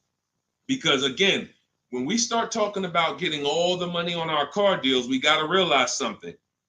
We got to get all the money from each transaction. That means the car we have right now, if we don't get the most money for that, we lost money. The loan we may be getting, if we don't get the lowest interest rate, we lost money. And the car we're buying, if we don't get the best price, we lost money. So what we do is the equity assessment. Let me know if you have a vehicle you're going to be replacing. We would make sure we go online, we go to bidders, and we find out the highest bid we can get on our vehicles. Takes us 20 minutes. 6 major websites: CarMax, Driveway, Carvana, Kelly's Blue Book, Instant Cash Offer, Car Gurus, and AutoNation. These are people who are fighting tooth and nail every day to buy cars. So we get bids from them. Now, let's move in. Let's say you don't have a car to replace. Now what do? Well, let's look at how we're going to pay for this truck. Are we going to, let me turn on airplane mode to make sure I don't get any interruptions. All right, how are we going to pay for this truck? Are we going to buy it cash, or are we getting a loan? So if we're getting a loan, then we need to see, are there any special interest rates on this truck we're looking at? If there's 0%, if there's 1.99%, that eliminates us from needing to shop for a loan. That's called a subvented interest rate. No one's beating it. So when you guys see like Honda, if a vehicle you're shopping for has a 2.99% interest rate, 1.99, that eliminates us shopping. But there's one parameter we must look at in the fine print. What's the term? Is it for 3 years? Is it for 5 years? If they give us 0% for 3 years, a lot of people can't afford that payment. Interest is great. There's no interest. It's free money. But you got to be able to afford the payment based on the term. Then we move into looking at, is this a quality truck? It's a very important step. Let me tell you what happened. People used to buy Range Rover. When I worked at Mercedes, we had a Range Rover dealer right next door. People come in and get a great deal on a Range Rover, come in, feel like, okay, I won. That truck's in the shop every 90 days. Every 3 months. Lights going off, it's on a flatbed. We had people going in that dealership, literally. Maserati had a couple models, same thing. But there are domestic models too. There are import models. There are Japanese models too that have issues.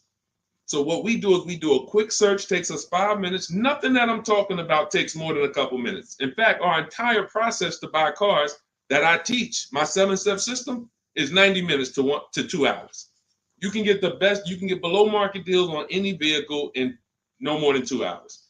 So, but we can't get a below market deal and then find out we bought a bad vehicle. That means we lost. So whatever truck you're looking at, you would type that truck into Google and you would type, for example, 2024 Chevy Silverado, and you would type in initial quality. Initial quality, guys, is going to tell us what the data says about the vehicle in its first 90 days.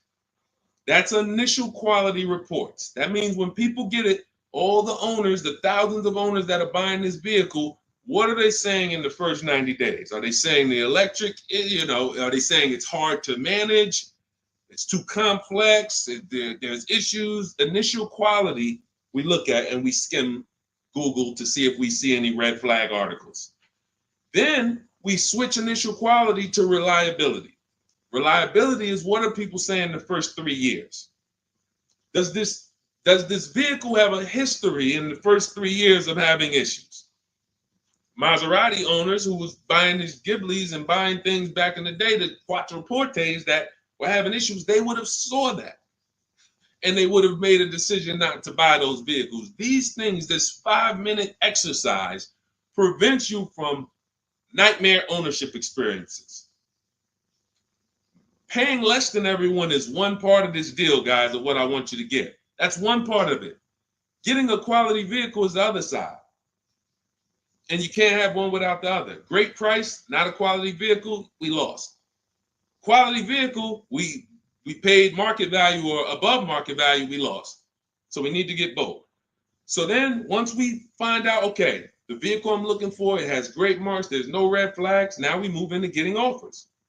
And very simple, we get offers right from home. That's why everything I teach is called Cars from Home. Cars from Home. It's a mindset and it's also a process. We sit down here and we contact dealers online. I have something in my book called the 25 to 5 strategy. That means we're connecting with 25 dealers in 20 minutes and we're going to get 5 offers. It is important that you must get 5 offers because 4 of them are going to be overpriced. I can guarantee you that. Right now I've worked with 2,200 people personally around the country, and we have about 9,000, approaching 10,000 people that have my digital book, Cars from Home, in their hand in the last 4 months. So when we look at the data, not to mention I shop myself, you know what I'm saying? I've used this. I know you may think every dealer has the same price. They're all different. They're all different. That's why your best deal, and pay attention to what I'm about to say. In fact, hit the share button if you're locked in. Share this with one friend because one friend might be out there shopping right now, overpaying. All right. Oftentimes, the dealers that are the closest to you are not going to give you the best offer because they think they own you. I'm going to say that again. When a dealer sees your zip code come in, when I was in the dealer, we used to get we call them leads. Anyone in sales, you know the term leads. When we see that the zip code is a zip code that is right here, 5 minutes away, 10 minutes away, 20 minutes away, there's a mindset there that this person is not going to shop. So they're not going to give you your best offer in many cases. What you're going to get is an overpriced offer, and you won't see it until you learn to speak to dealers that are a little further away from you. Now, if you're doing it my way, you're using my book, you get your copy for 75% off. You won't pay the $97 price. I have email scripts in there. We don't talk. You use these email scripts when you're buying new cars and leases. We have a different process for used cars, but we still don't talk.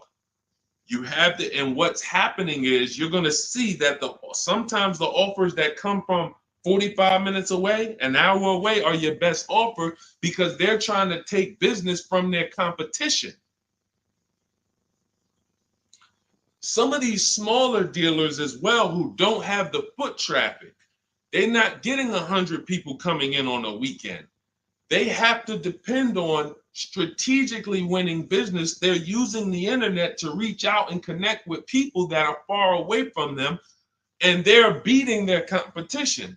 But if you're programmed to go right into your local dealer, you're never going to get their prices. Type a $ if y'all are following. Type a $ if you're following what I'm saying right now. Type a $ if you're locked in right now. Type a $ if you care about your money and you're like, you know what? We're going to unlearn all the things that we were programmed to do. I'm going to tell you here's how we know we were programmed. And if I wasn't in the car business, I'd be just like y'all. That's why it's my mission to teach. You know how we know we were programmed? We never learned to buy cars. We were indoctrinated in a way of buying cars. We didn't consciously make a decision, approached it and said, this is how I'm going to buy cars. We were indoctrinated into how people buy cars, and that's what makes the dealer principals in these dealer groups, Fortune 500 companies that trade on Wall Street and make billions of dollars, because they have a predictable way that they serve the customer. It's not for the customer's benefit, it's for profit.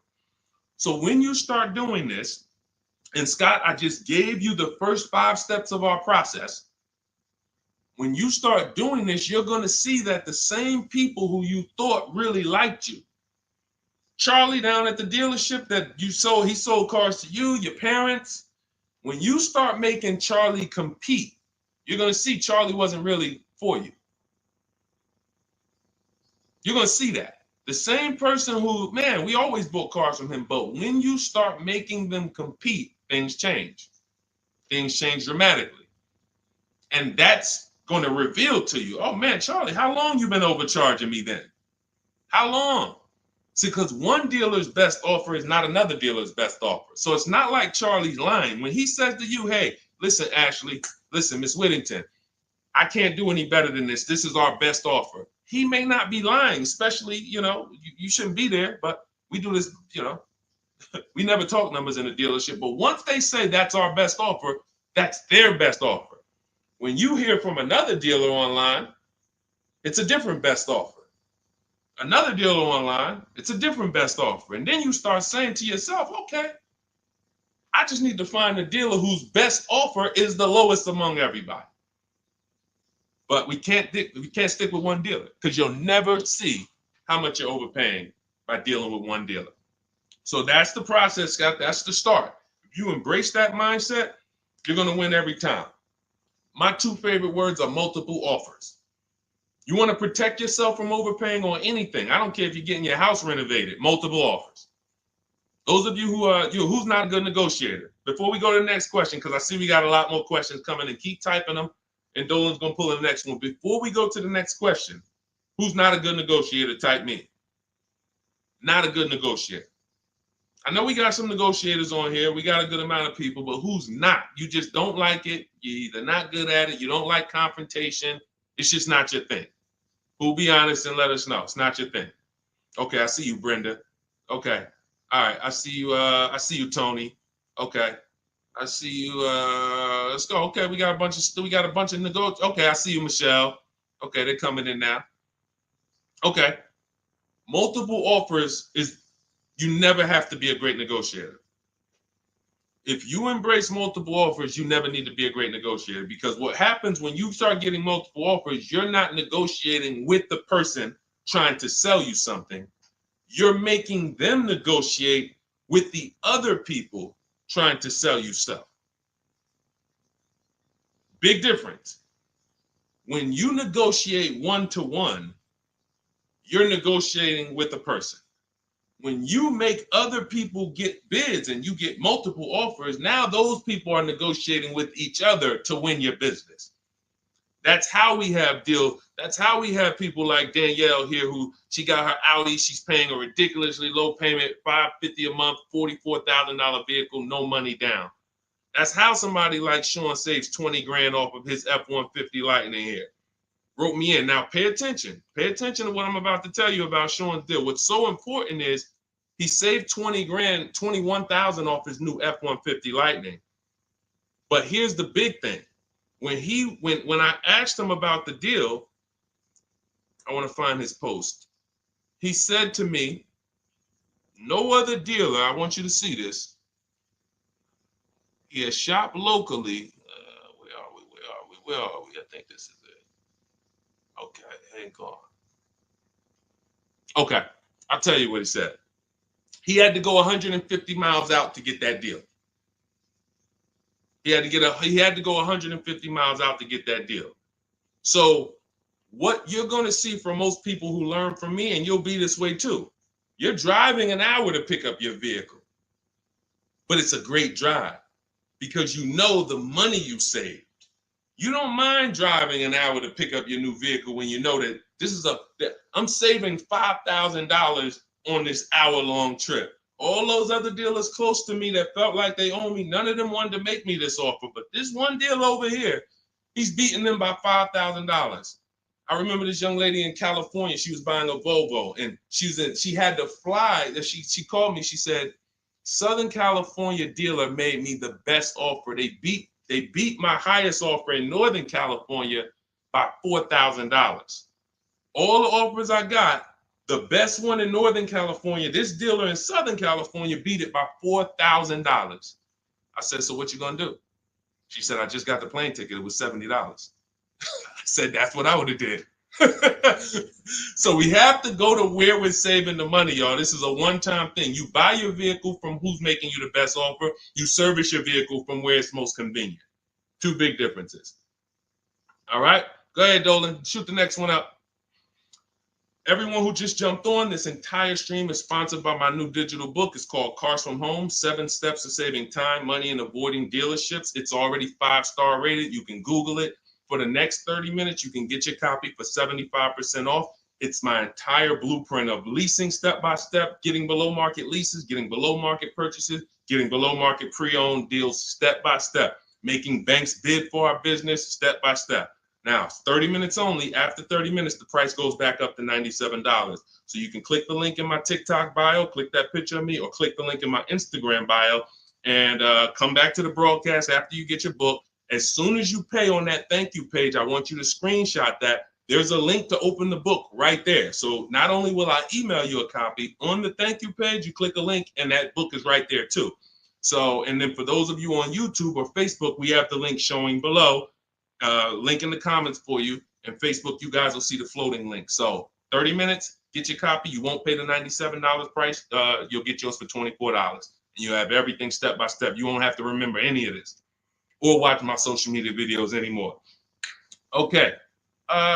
Scott says, dude, just wondering if you've heard of the Ford Flex Buy program, and if so, what are your thoughts? Well, let me do a little research on this. Hang on, because we can find out if this is going to be good for you or not. Let me tell you how easy it is when you figure this, Scott, when you grab this mindset, when you unlearn this.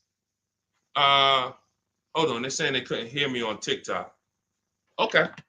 Well, as long as you could, well, I know you guys can hear me here. We're on 2 TikTok channels right now. So let me see here. I'm pretty sure. Give me a, before we hit this question, let me make sure. Can you guys hear me on TikTok right now? Type yes. If we don't want to continue and people can't hear us. So let me know. But I see, these are the people I love right here. I love people who say, I'm going to get to it. Hopped off of TikTok, because we're on 2 TikTok channels, and now on Facebook. She said, I'm getting to this information. I don't care if I got a skim platform. I love it. Okay, so we're good. It must be just this one TikTok channel then that we're having issues with. So it's all good. Let me close this one out, and then we'll keep it moving. Okay, so this is how easy it is to find out if something's worth it or not. Does it make people compete for my business, or does it try to lock me into something? The competition is what saves us money, which is why none of these websites you're ever going to see is going to create competition. I'll tell you about the used car websites. They're not creating competition. I'll tell you that. See, I don't want to skip this, but let's check this Flex Buy program, and then if we have time, I'll explain to you why those used car marketplaces we shop on, it's not competition. They're trying to sell you on variety. But let's check the Flex Buy program, and let's see how this works. Okay. So what is Flex Buy? Flex Buy is a unique payment plan for qualified buyers. Ford Flex Buy program payments start out lower, gradually get higher after 36 months. The Ford Flex Buy program takes the rate on a 60-month traditional loan and extends that rate to 66 months. The first 36 months of the loan, the payment will be lower as compared to the 60-month payment. The last 30 months of the loan, the payment will be higher than the first 36-month payment. Although every reasonable effort has been made to ensure the accuracy of the information. Okay, hold on. Let's see. I'm going to tell you what I don't like about this already, and I need more information. If this is in any way adjusting to the market rate. I'm talking about if the bank says like think about an adjustable rate mortgage. Some people have had a fixed rate and some people have had an adjustable rate mortgage. The adjustable rate is good for the lender because the lender says, all right, here, pay this rate that we agree on today, but in 3 years, 5 years, and 7 years on an adjustable rate mortgage, let's talk about what your new rate is based on what the market rate is. If that's in any way like this is trash. Because the banks will say, all right, well, for the first part of the loan, we're going to do one interest rate. And then we'll look and say, midway through, what's the market rate? And if the market rate's lower, great, you win. If the market rate's higher, then you lose. So here's the thing. When we're getting loans, I'm getting ready to explain something to you guys called the bank bidding war. There's so much money in loans, it's ridiculous. That's why there's people who want to loan you money to buy cars. They don't even sell cars. And could y'all keep tapping the screen on TikTok and running those likes up? Can we get to 1,000 likes real quick? Every time y'all tap the screen, y'all run the likes up and y'all actually help TikTok bring more people over here that need to be here. So I appreciate everybody. And thank you to everyone who hits the like button. I appreciate you. It does matter. Now, the credit bureaus in the United States allow you to do something called rate shopping. Rate shopping is when you actually let multiple lenders run your credit within a small period of time, and they can access it with a hard pull and it won't drop your credit score more than one hard pull. So let's just say one bank, Bank of America, accesses our credit to give us an offer for a loan. It may drop our credit 9 points because of the hard pull. If we shop within the rate window, we can have 50 banks at credit unions run our credit, and it's going to affect it the same 9 points. That's called the rate window. I haven't heard anyone talk about this. I've been talking about this for literally over 2 years. I think I have a couple big videos that you guys have shared, watched, that talk about how to do this. When you are getting your offers from banks, you want to get them after you've already found your best deal on your car. Because once you get your best deal on your car, you have everything you need now to go to the bank or go online, call the bank and get an offer. Who's had a bank tell them when they call for some type of offer, the bank tells you, well, we need you to have a car first. Who's had that happen? You call and you're coming and you're shopping for you're trying to get a pre-approval or something like that, and the bank tells you, well, we need what car are you buying? We need the car details. Well, that doesn't really make sense, right? I'm trying to get the offer so I can go get the car. But in the case of how we do it, we find our best deal on the car, then we come home and we let multiple banks and credit unions fight it out. Fight it out.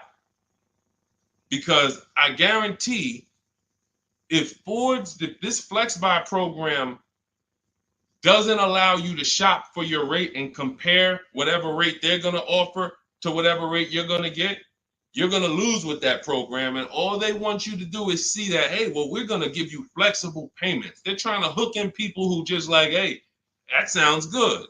Not realizing, well, if you just got a rate that was just got an interest rate that was 2 points lower, your payment would be $40 less a month.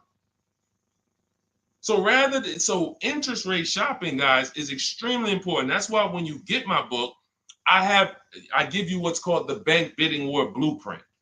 This is for you guys that are financing. I haven't added that to my book yet because I haven't had a chance to go in and restructure it. Every time I update the book, every time I come up with a new idea or a new website comes up, I update the book. I don't charge you for that. So websites go out of business. Room went out of business earlier this year.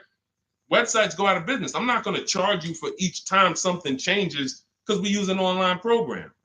But what I did was when you get your book, you get the book, Cars from Home, and then you get the Bank Bidding War Blueprint.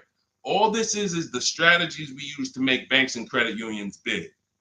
I need you guys making people bid for your own sake, for your confidence, for your empowerment, for your experience. You're going to feel like I'm the prize. I'm spending $50,000 here. Why the heck am I begging people to sell me a car? Who's ever felt like they're begging people? Come on, can you take off another 1,000? Come on, can you drop it by $50 a month? Come on. You're begging people. Meanwhile, this is a 5-figure transaction. So when you flip the tables like we've been doing, like all of the people, if you're on Instagram or if you're on YouTube, you can see all of these people. You can see Zafrina, you can see Jared. Look at all these deals. People posting their numbers. Teddy, Rosalie. How does Rosalie get a 65? How much is this vehicle? How much? How does Rosalie get a $60,000 vehicle at $592 a month with no money down?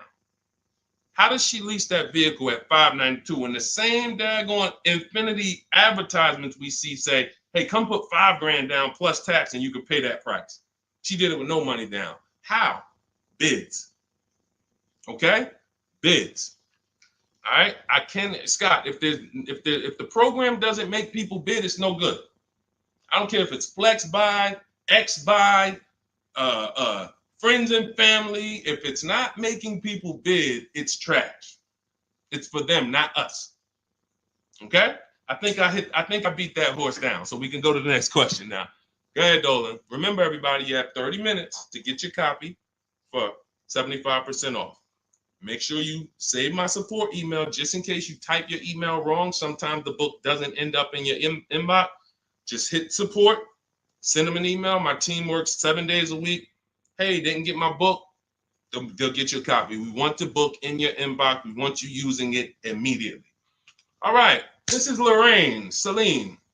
Thank you. I followed you in your advice on shopping for a used car, and I bought a 2007 Honda Accord at a great price. Thank you for your knowledge and advice. Amen. Congratulations. Enjoy it. Honda's a great vehicle. If you took the steps and made sure you were getting a good one, title, service records, accident history, a great Honda Accord is incredible. Even some of these vehicles, guys, long-term owners, some of you long-term owners, you need to understand which vehicles have the best longevity records. And Honda Accord is one of them. Congratulations, Lorraine. Enjoy it. God bless you. Go ahead, Dolan. Next one.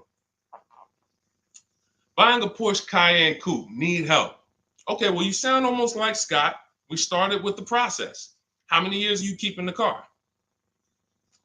If I could find my, oh man, I don't have time to find it right now. I know why.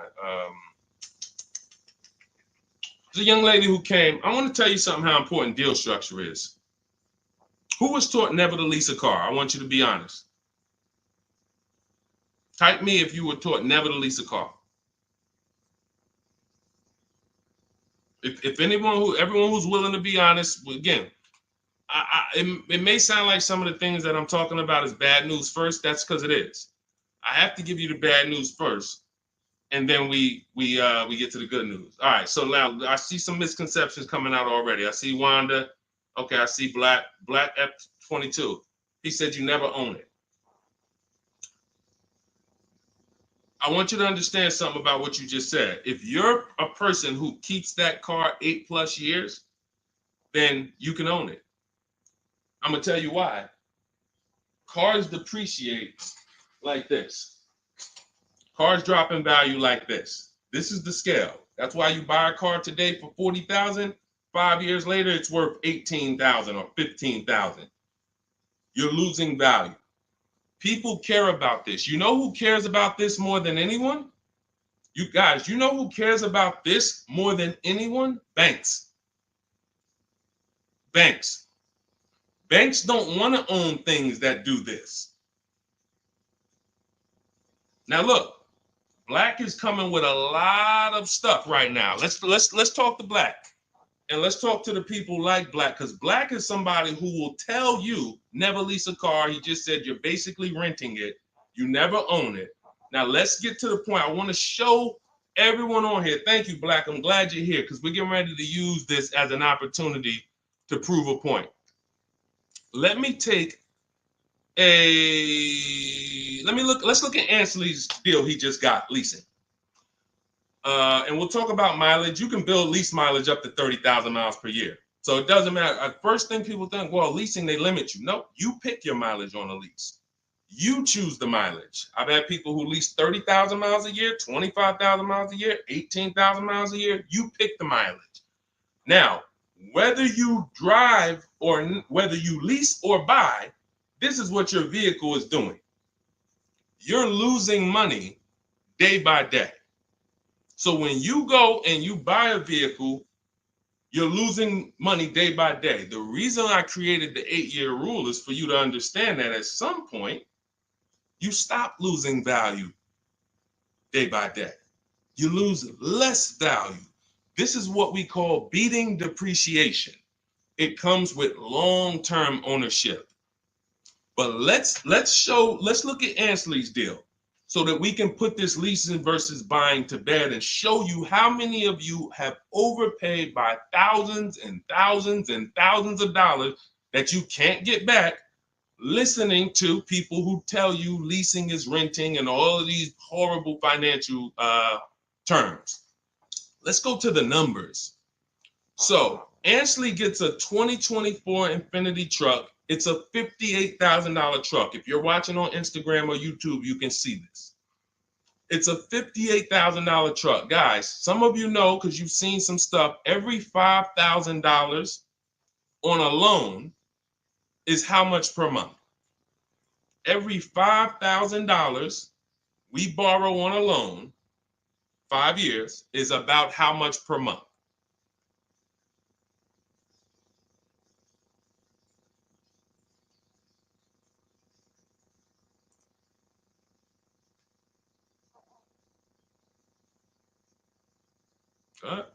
Anybody know? Thank you, Michelle. $100. Told you, shout out to the people who tapped in, locked in, locked in. See, I love the people who are locked in. It's some people who just, they sleep at the wheel. I need the people who are locked in. I'm really only talking to you. Now, that means this vehicle that Ashley went in to get, his $58,000 vehicle, if he would have just said, all right, I want to buy it because I was taught leasing is renting, how much is it going to cost me a month? No money down. Let's figure, we're going to compare apples to apples. No money down, because when you put money down into the deal, that confuses you. That actually makes you think you got a better deal than you really did. When you evaluate deals with no money going into them, it's easy to see where the best value is. Now, Ashley would have been paying $1,200 a month for 5 years. $58,000. That's not even full tax. Let's just round the tax to 60. Let's just say $1,200 a month. But Deshone, what if he got a good discount? Okay, I'll give you one better. Let's go extra conservative and let's play that game. Let's pretend that he's using my strategies and he found out a way to save a huge amount of money off this brand new Infiniti. He's getting bids, he's using my strategy, but he's not leasing because he's been programmed not to lease. So he's not leasing, but he's going to get bids. Now he saves $10,000 off the price of this brand new vehicle. $10,000. So instead of financing 60, he's financing 50. What's his payment, everybody? What's his payment? We just said every $5,000 is $100 a month. $50,000 vehicle. What's his payment? $1,000 a month. $1,000 a month. Okay. Now that's with a super discount. That's with a discount that's like anybody would be happy to save 10 grand. I'm proving the point here that you cannot get a good deal if you buy, but you should have leased. You lost. Big time. Now watch this. He's leasing and his payment is $554 a month. So now somebody like Black, somebody like Miggy over here that agrees with Black, they pull up in their Infiniti truck, right? And they pull up next to you. And y'all are both driving the exact same truck. And you look at them and you're like, hey, man, we got the same truck. Now they're going to say something to you like, yeah, you know, man, it's expensive though, man. It costs to drive this, right? And you're going to look at them and be like, oh, how much you paying? You know, I did a no money down deal. So I know I did all right. I did no money down, but I'm paying $1,000 per month for this. Oh, really? I did no money down too, but I'm paying $554. Wait, you? Yeah. Oh, yeah. I leased this. I drive it for 3 years, then I give it back. Oh, yeah, but I own this. I'm gonna own this in 5 years at $1,000 a month. This mine right here. Okay. All right. Listen. God bless you. Have a good enjoy, man. Enjoy. Now let's go one more scenario. Let's go to the person who says, Deshone, I don't buy used. I don't buy new though. I only buy used. Cool. Let's say you pull up in your new lease that you just got. And again, everyone shouldn't be leasing. That's why step 1 in my book is called the 8-year rule. It's the 8-year rule. If you are keeping vehicles at least 8 years, don't worry about leasing. You're going to beat depreciation. All of that money you're going to pay to own, all the $1,000, all these high payments you're going to pay to own, all this cash that has to come out of your pocket to own, out of your bank account to own, it'll be worth it in the long run. At least 8 years though. And the longer the better. 10, 12, 15, you really want. But less than 8, losing big time. So let's say a person says, oh, I'm going to get a used version. So they find a 3-year-old Infiniti truck just like this, but so instead of paying $60 for it, let's say they find one for $30. Let's give them a good price, good mileage. They think, oh, I'm good. What's their payment, everybody? What's the payment? Come on, stay by the keyboard. I need y'all quick because we're teaching something here to people like Black. They might not get it. I pray that they do, but they might not get it. But the people who are locked in financially, the people who understand financial literacy are going to get this. If every $5,000 is $100 a month and they buy a pre-owned version for 30 grand, what's their payment? Thank you, Michelle. 600. 600. See, he said 500. So this is how I know he's struggling. And I'm not trying to beat you down, man. I'm just saying when you're talking about something you don't understand, it's better to ask questions, not make statements. So now, we pull up. You have your new lease. You got this same deal, $554 a month.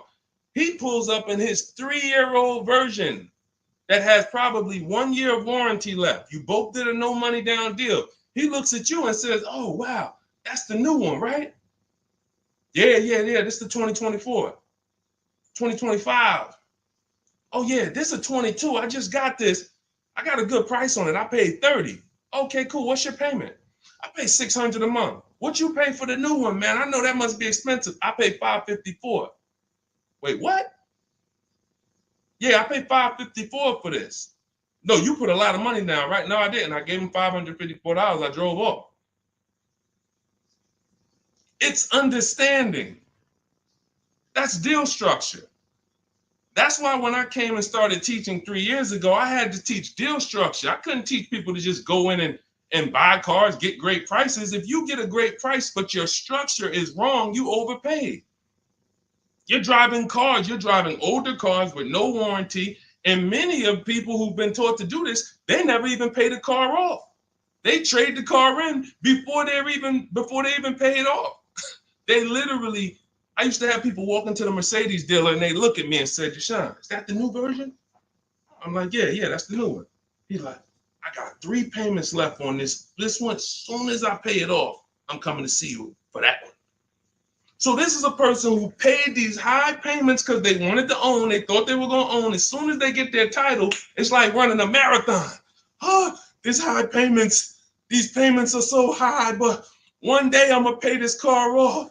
And then as soon as you get to the end of the race, you go start another race. It's horrible. It's horrible.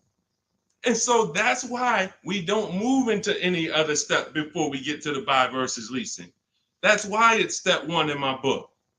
So we can sit here all day and compare numbers. There is no comparison to a person who's getting great lease deals versus a person who's buying. It's not even close. We're driving better cars. We're driving, they're usually always under warranty. We're paying cents on the dollar when you know how to get below market leases. I'm not talking about these commercials y'all see. That ain't nothing. We don't pay those prices.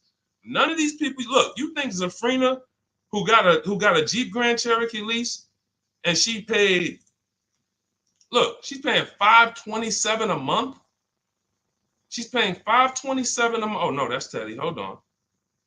You think Zafrina, who's paying $579 a month for a $66,000 truck, is ever going to she's not going to let this bad information get to her anymore. She's driving a $66,000 truck.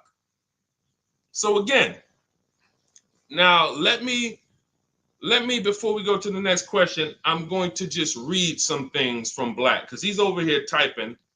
And I do want to give him the courtesy of reading because we just used him as a teaching moment. I think everyone learned. If you just got what I just taught about the leasing versus buying, type $sign. Just type $signs. If you got that point of me, see, no one talks to you about payments. They say things like never lease, always do this, always do that. But they never talk numbers. The reason why we go straight to the numbers is because the numbers don't lie. They say men lie, women lie, numbers don't lie. So when we go to the numbers, shout out to everybody. I see y'all. I see y'all. I see you, Wanda. I see you, Tony. I see you, Michelle. I see you, Megan. I see you, Brenda. I see you, Federico. That's the name of the game, is putting your deal on the right foundation so that you know, again, like I said, banks don't want to own vehicles. Think about that. Banks don't want vehicles that are not bringing income in. They don't want a depreciating asset on their books because today it's worth 40, tomorrow it's worth 39,800, the next day it's worth 39,700, the next day it's worth 39,600. That's what a depreciating asset is. They don't want them on their books in the short term. They're in the short-term business. And some of us are in the short-term business too. The only people that are winning long-term with purchases are those of you who keep your cars 8+ years. Because you beat depreciation. All right, so Black said, nah, bro. Okay. Keyword, no money down. You put 10 to 20% down, then it's a different story. You can't make this stuff up. Let's go. You cannot make this stuff up. Watch this, y'all. Watch this. I just compared 3 no money down transactions on the same vehicle. 3. New, used, new lease. 3, no money down. I'm telling people that when you don't put money down, you can clearly see what you're really paying. You can clearly see what you're really paying. Black comes in, he proves our point, which is he's going to put 10 to 20% down. Now he's pulling up next to you in your lease, right?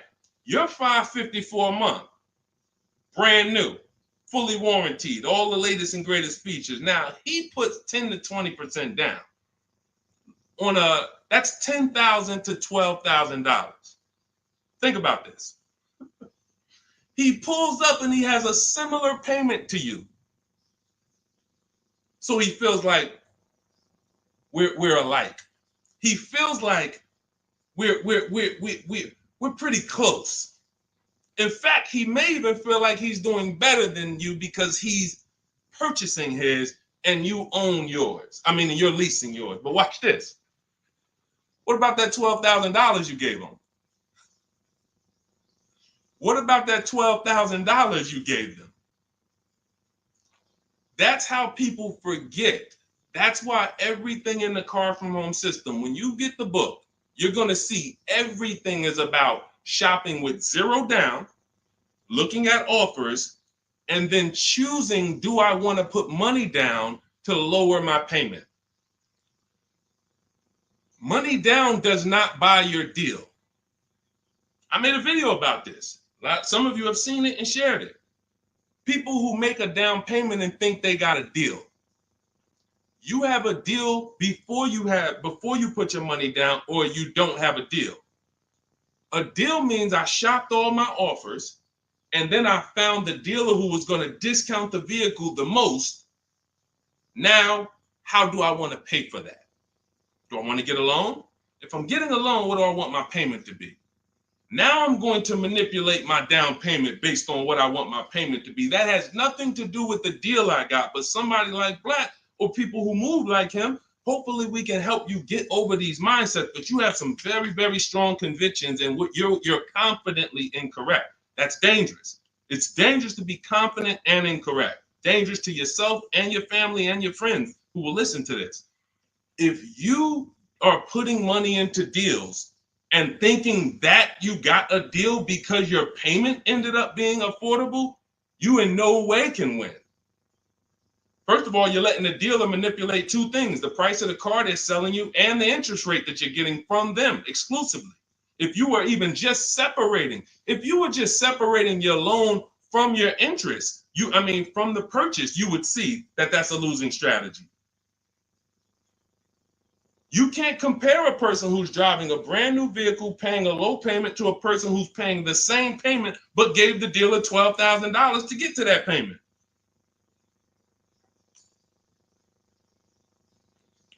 And look, here we go. Now let's get ready for the next question, because Black just said, I believe in the Ramsey rules, not leasing cars, and he's costing you.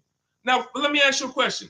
How many years are you keeping your car, Black, on average? And let's just move on from there. We've given you enough, and you've been great. You have been great. I think we have all learned. You've given me a lot of things to be able to teach the audience who's willing to learn, but there is in no way, shape, or form. 3 to 4 years. My man, you are losing like crazy. Look, he's buying cars like this and flipping them. He's buying cars like this and flipping them, coming back. You're spending so much money that I can't even get it across to you because you're not in a posture to learn.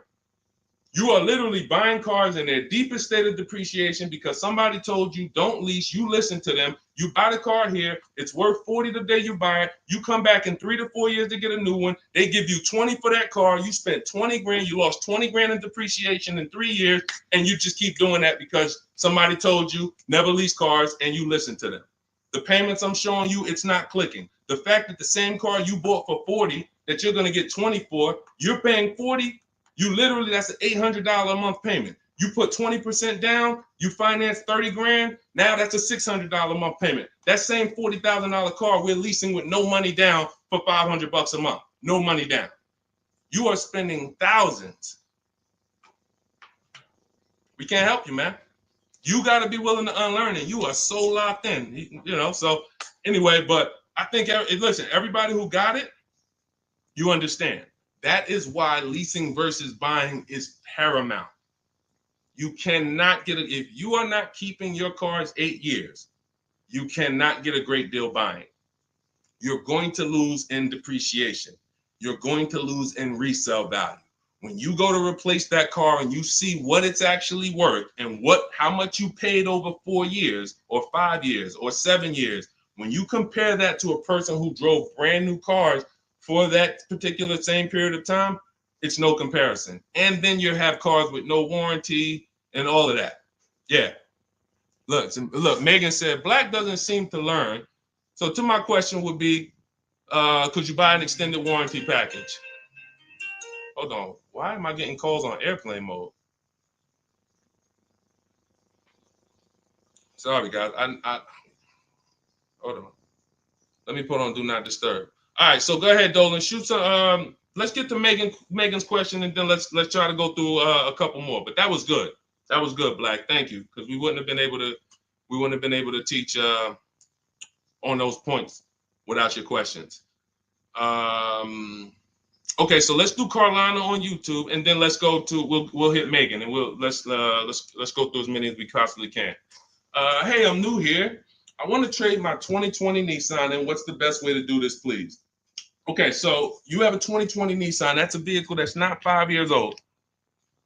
First thing you would do, if we were talking, I wouldn't let you buy. Unless you're telling me you're going to keep the next car 8 years, you're losing, because that 2020 Nissan, first thing we want to do is decide whether we're buying or leasing the next vehicle. And as we just said, if you're not keeping the next vehicle 8 years, you should be shopping for below market leases. Then you want to now see what is the most money you can get for that Nissan. We don't depend on a dealer to tell us. You're going to go to these 6 websites. These are 6 websites. You do this in 15 minutes. You're going to find out what that vehicle is truly worth. You find out what your vehicle is worth with offers, not with anything else. Offers. So go to CarMax, Driveway. Write this down. I told you, stay locked in because we do dialogue here. It's not just me talking. Unless you got a notepad, you got to stay locked in and ready. We're going to go to CarMax. We're going to go to Driveway. We're going to go to Carvana. We're going to go to KBB Instant Cash Offer. These are all offer sites. These are people you walk in, they do an inspection, they cut you a check, you're out of there in an hour with a check. They're not trying to sell your car, they just want to buy your car. Driveway, Carvana, CarMax, KBB Instant Cash Offer, Car Gurus, and Auto Nation. 6 offers, 6 bids. That's going to tell you what your vehicle is worth, and that's going to tell you if you have equity or negative equity. Equity or negative equity. Okay? So that's the first thing you need to do. First 2 things is ask yourself, how many years are you keeping the next car? And then do your equity assessment to see, do you have positive equity that could either go in your bank account or negative equity that's going to be carried over to your next deal. So that's the first step. Okay, do that first. Now, here's the beautiful thing. When I was at the dealer, I would have people who walked in as soon as I asked them how many years they were keeping the car. If they were telling me 5, like, remember the guy I mentioned a little while ago on the stream? I said he comes into the dealership. Hey, Deshone, is that the new one? As soon as he gets his title, he comes in and trades it in. I told him, there's no point in you waiting for the title. First of all, you can replace a vehicle without the title. That's fine. But again, he was taught, hey, I got to wait for my title, and then I make a move. So he always has a payment. 5-year loan, 6-year loan, pays it off, gets a new car. He always has a payment. It's just super high. But what I would do if he was listening, if he was open to financial advice, I would tell them, you're going to cash that vehicle out. That means you're going to sell this vehicle. We're going to give you a check for that. So whatever it's worth, 15, 18 grand, it's paid off. That's going to go in your pocket. Now, what he was used to doing was, well, whatever it's worth, don't I have to put that down on the next vehicle to be able to get my payment where I want it? And this was the best news I was able to deliver. This is why, and if you talk to anybody in New Jersey who dealt with me, this is how I've been. I've been the same way. From the minute I started learning about financial literacy when it comes to cars, I was a consultant educating my clients on how to keep the most money in their pocket and drive the best cars. When he would say, well, I say, are you familiar with leasing? And I would ask, how much do you drive a year? And he would say, I think about, maybe 13, 14,000. Say, let's go look at your old vehicle. We look at your old vehicle. We see, okay, yeah, based on what's on the mileage now, you drive about 14,000 a year. Here's what we're going to do. Whatever your car is worth, you're going to put that in your bank account. Let me show you what a competitive lease would look like. I make him the offer. He's like, wait a minute. This is my payment, and I could drive as much as I want. That's it. You could drive the same amount you've been driving. So I'm paying less than I was paying to own this thing? And you about to give me a check back for 12 grand, 15 grand? Yeah. This is what I want to do for the people who have been programmed that buying cars is how you should do it. Again, long-term owners, you should not be thinking about leasing. But here's how I know you need it in your tool belt, because your daughter may not be a long-term owner. Your spouse may not be a long-term owner. Your friend or whoever may not be a long-term owner. See, typically how you do things is how you teach other people to do things.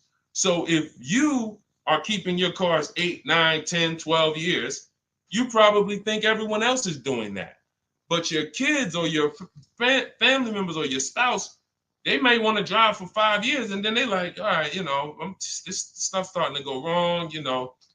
You said the warranty is up and this got to cost $800 to fix, $400. Let's just go get a new one.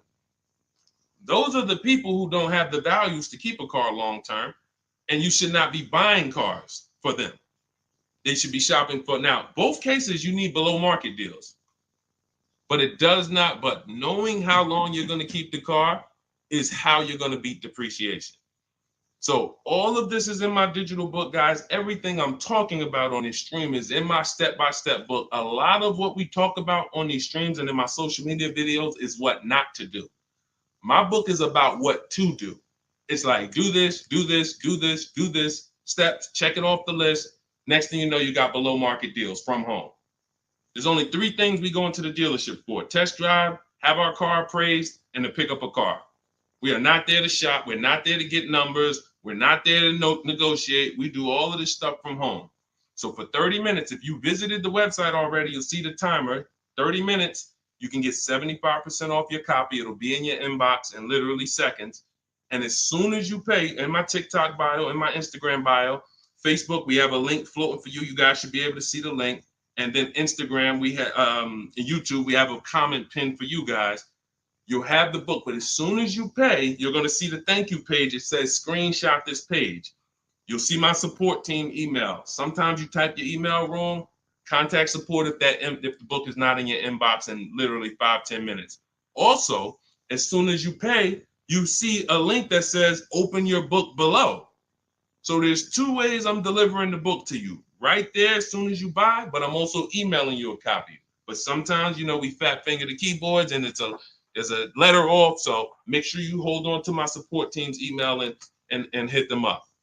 Okay, good stuff. Get your copy. Listen, once that clock hits 0, the price is $97, which is still worth every penny. If I missed it, I go back and look. Knowing what I know, knowing what the people know, look at Tiffany. Look at Tiffany's deal.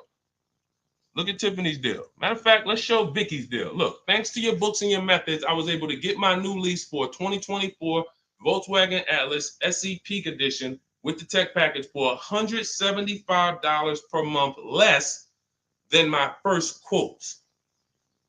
I did it all online except for picking up the car. I put no money down other than my first month's payment and DMV, which is probably $200, and saved over $6,000 on the life of that lease using your negotiating scripts. We have email scripts. This is what I want for you. I want you guys not just getting cars. Everybody's getting cars. You'll see people posting their car. Oh, I needed an upgrade. Look, get a bunch of likes. Hey, had to treat myself. You'll never see the numbers though. I want you, every time you get a car, I want you just as excited about the numbers you got as the car. And this will make sure you get there. Go ahead, Dolan. Shoot the next one up. Okay, Brandon from TikTok. I've lifted the Denali truck. I owe $6,500 on it. It has 163,000 miles. It needs $3,500 worth of front end work. Should I fix it or trade it? I'm the only owner. I would make sure you get a second opinion on how much it's going to cost to fix. Lifted Denali is going to have a low resale value. But here's the thing: the cost of replacement is always more than the cost to fix. Always more. So if you got a truck, and again, your truck, you got a loan on it. You got a loan on it, 163,000 miles. I teach something: you shouldn't have a loan past the 10th birthday on a vehicle. Now you're going into a lot of risk. There's different boundaries we need to follow. But what I would do if I was you is I would make sure I'm not spending more than $3,500 unless I'm getting multiple mechanics to give me an offer. But I would see, what does it cost? What's the lowest I can pay to get this truck running? What if you pay $3,500 and it runs again for another 3-4 years? All day long. Because to get a new vehicle, $3,500 is coming out your house in probably 6-7 months. Which would you prefer? $3,500 one time and I could drive this thing for another 3 years problem free? Or $7,000 or $10,000 a year that I'm going to pay to get a new truck? Keep the cost low when you can. All right. Listen, I'm going to jump off. Everybody, listen, we'll be back for another stream. We went deep today. I think we dug into stuff we've never dug into before. Thank you to Black for, bringing some information to us that allowed me to teach and help you guys unlearn. Everything you need is in my digital book, Cars from Home, 7 Steps to Saving Time, Money, and Avoiding Dealerships. Normally $97.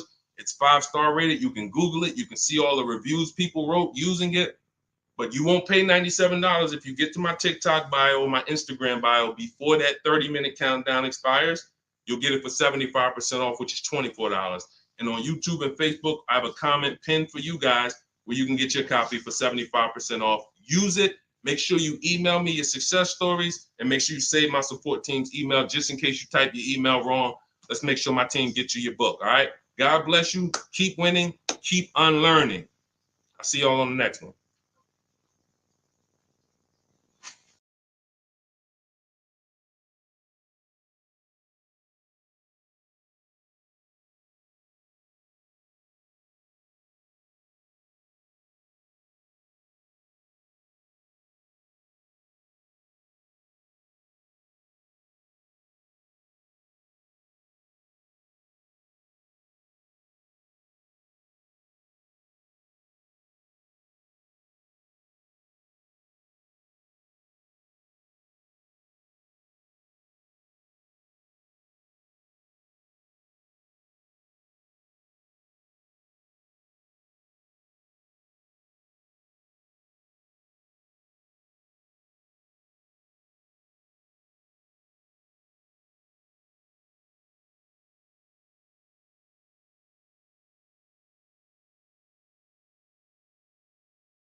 Hit go live, then we'll roll in. Jasmine from TikTok asks, what do I do when I can't afford the lease after 1 year? Great question. You want to do an equity assessment, see if you can sell it. There's two main ways to sell a lease. You could have somebody assume it. You can go to a site like Shop a Lease, and if you have a good car payment, you could list the car there and somebody could take over it, but it must be a good car payment relative to the deal. If you're paying, if you overpaid per month, then you're going to have a hard time getting someone to take over the lease. But if not, you can get rid of it there. Second is, I want you to call the leasing company, ask for your payoff, and then you're going to call, once you get your payoff, I want you to ask them if you have a third-party restriction. Those are the two questions you're going to ask your leasing company. And then once you get that number, which is your payoff, you're going to go to CarMax.com, Driveway, Carvana. This will take you 20 minutes to do. Kelly's Blue Book Instant Cash Offer, Auto Nation, Sell My Car, and Car Guru, Sell My Car. You want to get 6 offers. It's very important when you're on those sites. When they ask you, is your car owned, leased, or financed, put owned. That's going to tell you what the market value cash is for your car to get rid of it in a day. If it's greater or equal to your payoff, you can get out of it. If you have a third-party restriction, then you're going to need to take another step and you're going to sell to a local dealer. But you got to see where your equity position is first. Got to see where your equity position is first. All right, I'm going on and I'm sharing the broadcast, and then Dolan, you could queue up the next question. We're live on TikTok, Instagram, YouTube, and Facebook. So we are going to be taking questions from all platforms. The first one came from TikTok. We got a couple queued up on TikTok. So shoot the next one in, Dolan, and we'll get to it. All right, this is another one from TikTok. I have 2 payments left on my lease. What's my next step? Equity assessment. Who's returned a lease to a dealership, just dropped it off when it was done? You never assessed any equity. You didn't even know. Who didn't know that a lease could have equity that you could put in your pocket? It's not a guarantee, but many people all through the pandemic, we were showing them how to put $5,000, $10,000, $12,000 in equity in their pocket from the end of their lease. I sold my lease. End of my Jeep lease, I made $8,900. My mother made $10,200. Now that was when everything was worth 7 to 10 grand more than it's worth. That was when the market was once in a lifetime. But does not mean we will never return a lease without doing an equity assessment. If you've done it, I want you to raise your hand and say, you know what, I turned in my lease. If you ever just dropped it off, you can't do that again. You must know if you have equity, and you follow those steps that I just gave to Jasmine. I think that was Jasmine who asked the first question. That is what's called in my book, In my process, that's the equity assessment. That is what you do. Everything I'm teaching you guys is from my new digital book, Car Shopping for People That Hate Car Shopping, 7 Steps to Saving Time, Money, and Avoiding Dealerships. So every question you ask, when I answer it, it's going to be out of one of those 7 steps. And the equity assessment is step 2. You must do that before you ever return a lease for the rest of your life. A lot of you gave back thousands of dollars to dealerships and you didn't realize you were doing it. They bought those cars, put that money in their bank account when it should have been in yours. Yep. All right. Go ahead. Shoot the next one up, Dolan. All right. All right. This one's from TikTok as well. Let's go. Facebook, type your questions in. YouTube, type your questions in. Instagram, type them in so we can get to you guys. Another one from TikTok. Thinking of trading a car for a newer model. Should I keep the car and just get the new one? It's a good question. What's the benefit of keeping the car? If you were a high mileage driver, then I would tell, let's just say you said, Deshone, I'm driving 20,000 miles. Then high mileage drivers, I want you to type HM. If you do over 20,000 miles per year, even 18,000 miles per year, just type HM. Regular driver, Jason, what's the benefit of having 2 cars? It's own insurance. You're paying for one when you get your new car. I like to drive that car that I'm paying for. I don't want to be paying for a car and then I got this other car that I'm barely using. But if you are a high mileage driver, then I would tell you keep that car and get you another car. And but how many years are you keeping the car, Jason?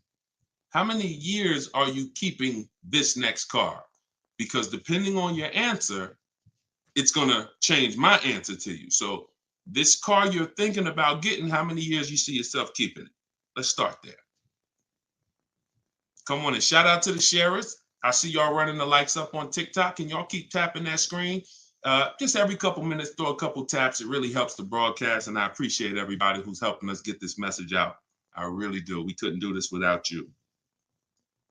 Let's see if maybe 5 years, then you should not be buying that car, Jason. You should be leasing.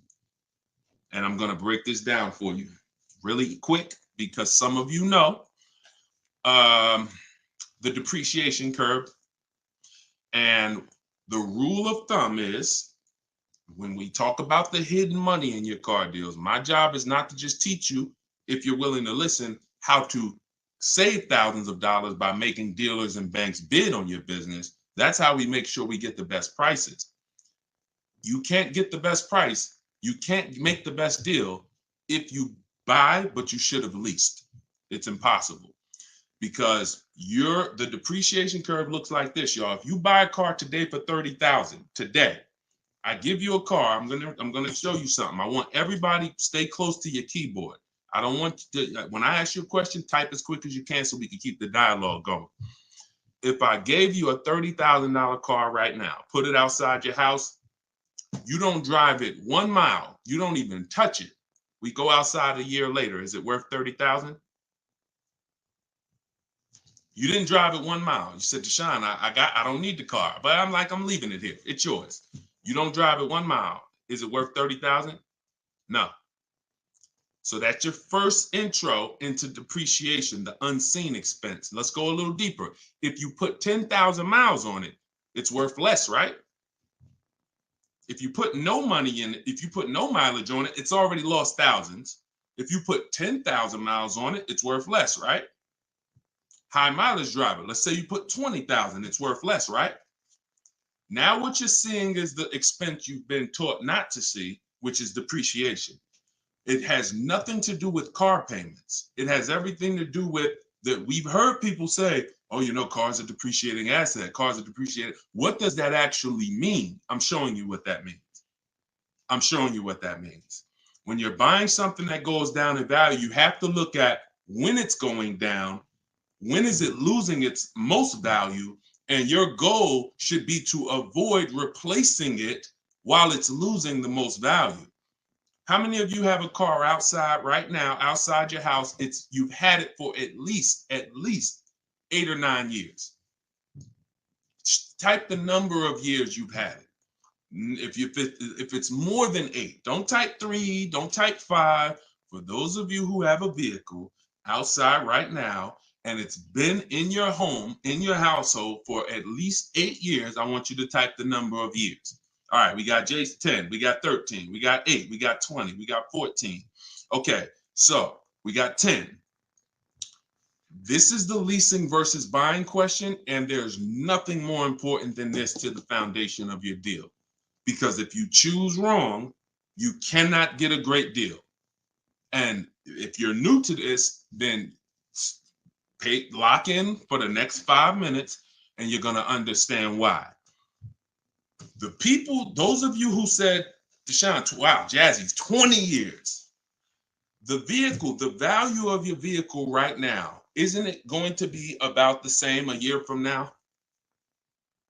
Everybody who just typed, look at the, and I want y'all to pay attention. If those of you who are like, Deshone, I never keep a car, you might be saying, looking at these numbers and saying, Deshone, I would never keep a car that long. It's not for me. It's not in the cards for me. It's not my style, not my habit, not interested. Perfect. Pay attention. 12, 20. So all of these people, your car will be worth next year about what it's worth right now. What does that mean? That means you have avoided the depreciation. You've won. The depreciation curve normally looks like this the first 5 to 7 years, but it starts to get like this the longer you keep the car. So now all of you who have answered, all of you who are watching them answer, their car depreciation curve looks like this now. It's not losing much value anymore. If you don't get to that level, there was no point in you buying the car because you're replacing it here. There's only 2 ways to go from to avoid this type of depreciation. Car was worth 30, now it's worth 10, 7 years later. It's only 2 ways to avoid that type of hit. One, you're going to keep it long term. If that's not you, you should be shopping for aggressive leases. Not these leases you see in the car, in the commercials, come pay $4,000 down and all of that. These are not deals. Aggressive leases are below market prices and they're pennies on the dollar compared to what you've been paying. You cannot win buying cars and switching them like this. That's why you always have negative equity. That's why you're always never happy with what you're getting for your car. You buy your car, you come back, look 3 years later, you see what it's worth. It's always disappointing because you're trying to literally get cash back out of something that is not designed to give you any value in the short term. Leasing or long-term ownership. That's why the first thing that I teach, it's called the most important question, is how many years you keep in the car. If it's not 8, then you should be leasing. It's not even a question. We'll go deeper on that throughout the show. Anyone who wants to know more about that, you keep asking, because once I open up that Pandora's box, it's like your mind is like, oh, but everything I heard about leasing, I heard it was bad. I heard you can't drive that much. I heard that yada, yada. They bill you for all of this stuff. All of those things, I'm going to help you unlearn because unfortunately, the people who taught you that were confidently incorrect, which is dangerous. Confidently incorrect is you're dangerous to yourself and others. So, all right, so that's the key. If that's the key, Jason, don't think about buying if you're not keeping 8 years. You're going to overspend. And we'll talk more about that throughout the broadcast. Feel free to ask follow-up questions. Go ahead, shoot the next one, and I'll go as deep on that subject as we need to for you to understand it. It'll give you some lease comparisons. You'll see what great leases look like, and you'll see how there are pennies on the dollar when you know how to get great lease deals. And that's the way you avoid the depreciation. Only 2 ways. Great lease deals, long-term ownership, 8, 10, 15 years. That's it. 2, 3, 4, 5 years, you can't avoid the depreciation buying. You just can't. You're going to lose thousands every time. Go ahead, shoot the next one up, Dolan. We're keeping the questions coming in. We're live on all platforms, so just keep typing. I'm going to try to get through as many as I can. We got a lot of questions coming from TikTok. All right, let's go. Should I put money down on a lease that I'm about to turn in? That you're about to turn in. I'm gonna assume you meant, should I put money down on the lease that you're about to get? So check it out. Here's how you shop all your lease deals from now on. there's one thing that I never want you to say again. It's really two things, but in this subject, the other thing is trade. This is down payment. I want you to eliminate the words down payment from your vocabulary because it's been used as an opportunity to get more money out of you. Who's ever went in, thought you were making a car deal, you thought you were going to put maybe $1,500 down, and then somewhere down the lines, these hidden things come like, oh, well, you got the taxes and fees, and then you end up putting more down than you thought you were going to. Has anybody, that ever happened to anybody? Hit the raise your hand emoji or just type me if you've experienced that. You thought you were going to be putting this down. You might have gotten to the finance office to sign the paperwork, and now you got to come up with another 500 or 1,000 or the taxes or the fees or whatever it is, right? So I spent 14 years in the car business. For those of you who don't know me, I've seen the way we call them the 80%. 80% of people shouldn't be in the car business. They're overpriced. They'll sell their grandmother the highest price car. It doesn't matter. They have no integrity, very little morals. We don't buy from them. What you need is to learn to avoid them, and you also need to learn to find the 20% who beats them all the time. So when you shop your car leases, you are always going to shop. You're no longer going to say down payment. You're going to say this: total out of pocket. Total out of pocket. See, total out of pocket means that's what I'm giving you and no more than that. You'll see the difference. Down payment can be, that's my down payment, but what about my taxes and what about, so that gets convoluted. When you start using, hey, I'm only doing this total out of pocket, it's hard for them to switch it up, especially when you're adamantly aware of what that means. This is all the money that I'm putting out of my pocket. You could also say do it signing, but total out of pocket is probably more of a universal term. You shop your leases with 12,000 miles. Now, who was taught they limit you on the lease miles? Who was taught they only give you 10,000 miles? Because this question from TikTok, the person's asking, should I put money down on a lease? So I want to tell you how you always want to shop your car deals with no money down. That's what's confusing you. What's confusing you is when they mix the down payment and start throwing monthly payments, you are now not aware of what you're truly paying for the car, what you're truly getting. And so this is why you use what I'm telling you, you shop my way. You're never going to shop with down payments. That doesn't mean we don't put down payments down, but we do not get offers and we're not out there shopping with down payment money. Okay? So, all right, I see it's happening to you, Fouché. So you're going to get your offers with first month's payment, total out of pocket, taxes and fees in the payment, 12,000 miles per year. Once you do that, I teach in my book, I have a new digital book. It's called Car Shopping for People That Hate Car Shopping, 7 Steps to Saving Time, Money, and Avoiding Dealerships. I teach a strategy called the 25 to 5. We're going to connect with 25 dealers. We're going to get 5 offers. We do not make a decision without at least 5 offers.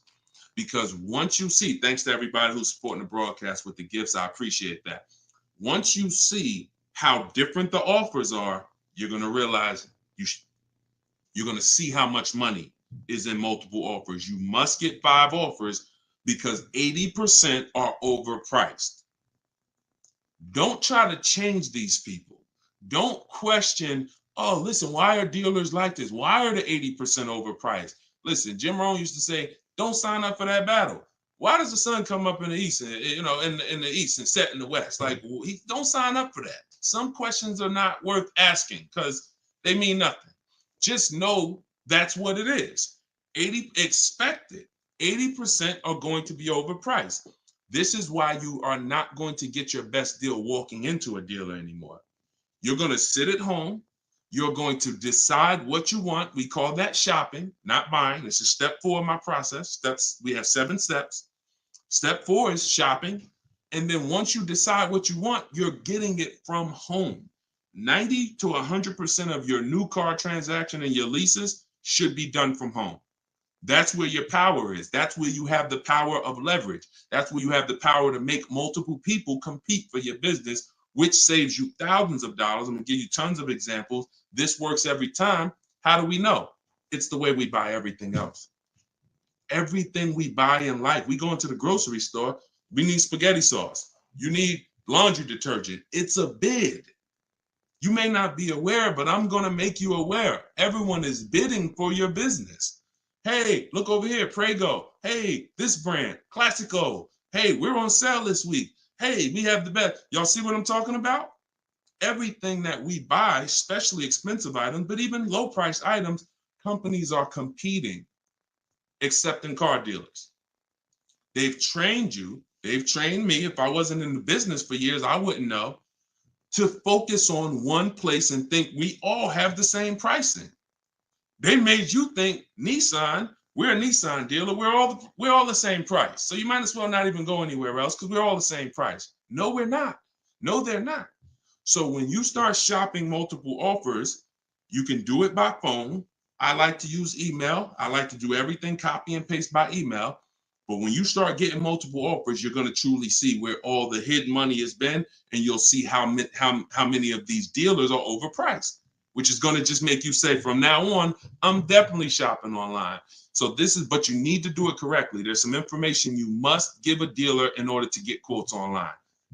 And most of you don't know that. That's why you're having problems getting quotes, because you're not giving the dealer what they need to get quotes. So we'll go deeper on this throughout the show. But this is what we're talking about, y'all. This is all in my book. In my book, you have the 7 steps laid out. You could cue the next question up, Dolan. And for our launch, you can get it for 75% off.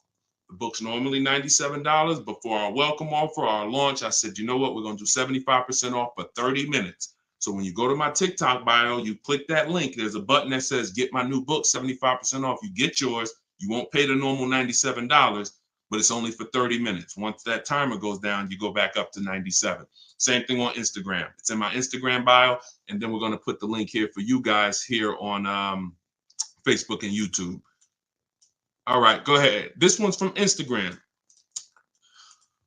If I'm keeping a car under 8 years, I like y'all using this 8-year rule language. I like that. I like what I'm seeing, y'all. Y'all really this is really absorbing.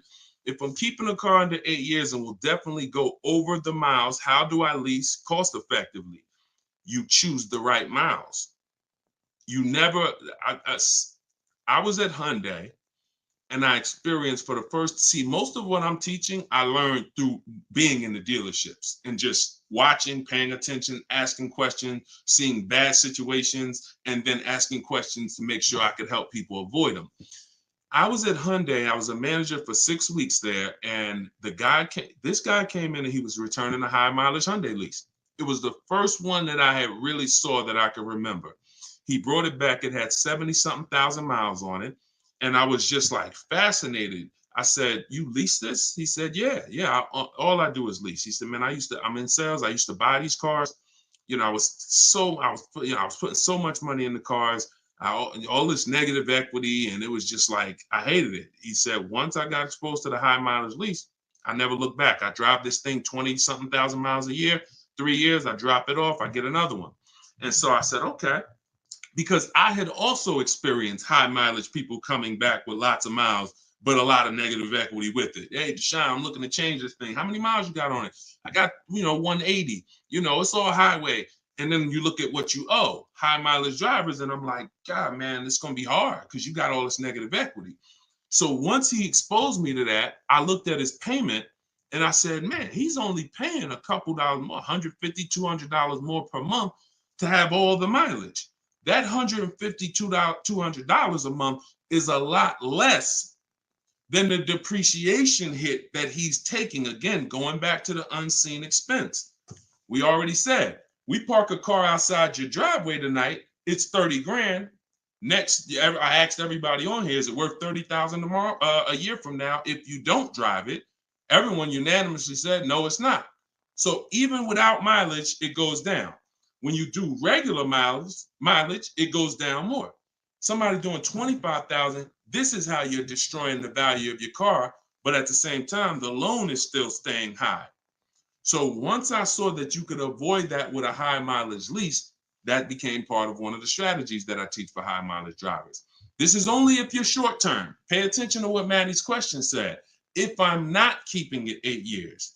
If he was, there's plenty of cars that you can keep 8 years and just put a ton of miles on it. You're not worried about trading them or selling them because we don't trade. You're just going to get the maximum value out of it. In his case, he knows he's not keeping it 8 years. How are we avoiding the short-term depreciation? You do that with a high mileage lease. Second strategy, Matt, this is also in my book. I have 2 strategies for short-term high mileage drivers. That's one way. Shop for your lease, 12,000 miles a year, identify the best bid, and then once you identify the best bid out of 5, you have them adjusted to a high mileage lease. Second is you buy your car, or if you have a car now, you keep that car, pay that car off, and now you're going to go lease your nice car, and that's going to be your second car. I call that 2 cars, 1 payment in my book. That's what it's called. And now you have, because some people say, Deshone, you know what? I want a nice car. I drive a lot for work, but man, I want to get me something nice, but I don't want to just be destroying it. And this strategy becomes perfect for them. This guy who's doing the high mileage lease with Hyundai, that's not a nice car. Especially once it gets up to 60, 70,000, it's not so some people are like, you know what? I want a nice car. I'll have my mileage car. I'll do, half the mileage on that. And then I'll go and lease me something and I'll do half the mileage on that. And so it's a beautiful thing. You got your nice, beautiful car and you got your mileage car and you split it, payments affordable, and you're not dealing with all this negative equity like you've been used to dealing with as a high mileage driver. High mileage drivers are getting killed with some of the worst because you guys are just killing the value of your cars. You use either one of those, you're going to love it. Both in my book. So if you want that step by step, it's in there. Some of you are like, Deshone, this is great. I don't want to try to remember all of this. In my book, it's right there for you, laid out step by step. You can get it for 75% off in my TikTok bio or my Instagram bio, or just scan the QR code on the screen, or go to deshonesbook.com. Either way, get you 75% off. Okay, shoot the next one up. That was a great question, man. Shoot the next one up. Let's get through as many as we can. This one's from Instagram. Would you recommend leasing business vehicles? Well, that's a question for your accountant. Whoever is going to be helping you benefit from having vehicles in your business name, that's the person you should be asking, which is most likely your accountant, whoever does your taxes. Here's what I can tell you, and I'll keep this very quick. Many people are putting cars in their business name with no business, or no business that requires a car. Be very careful.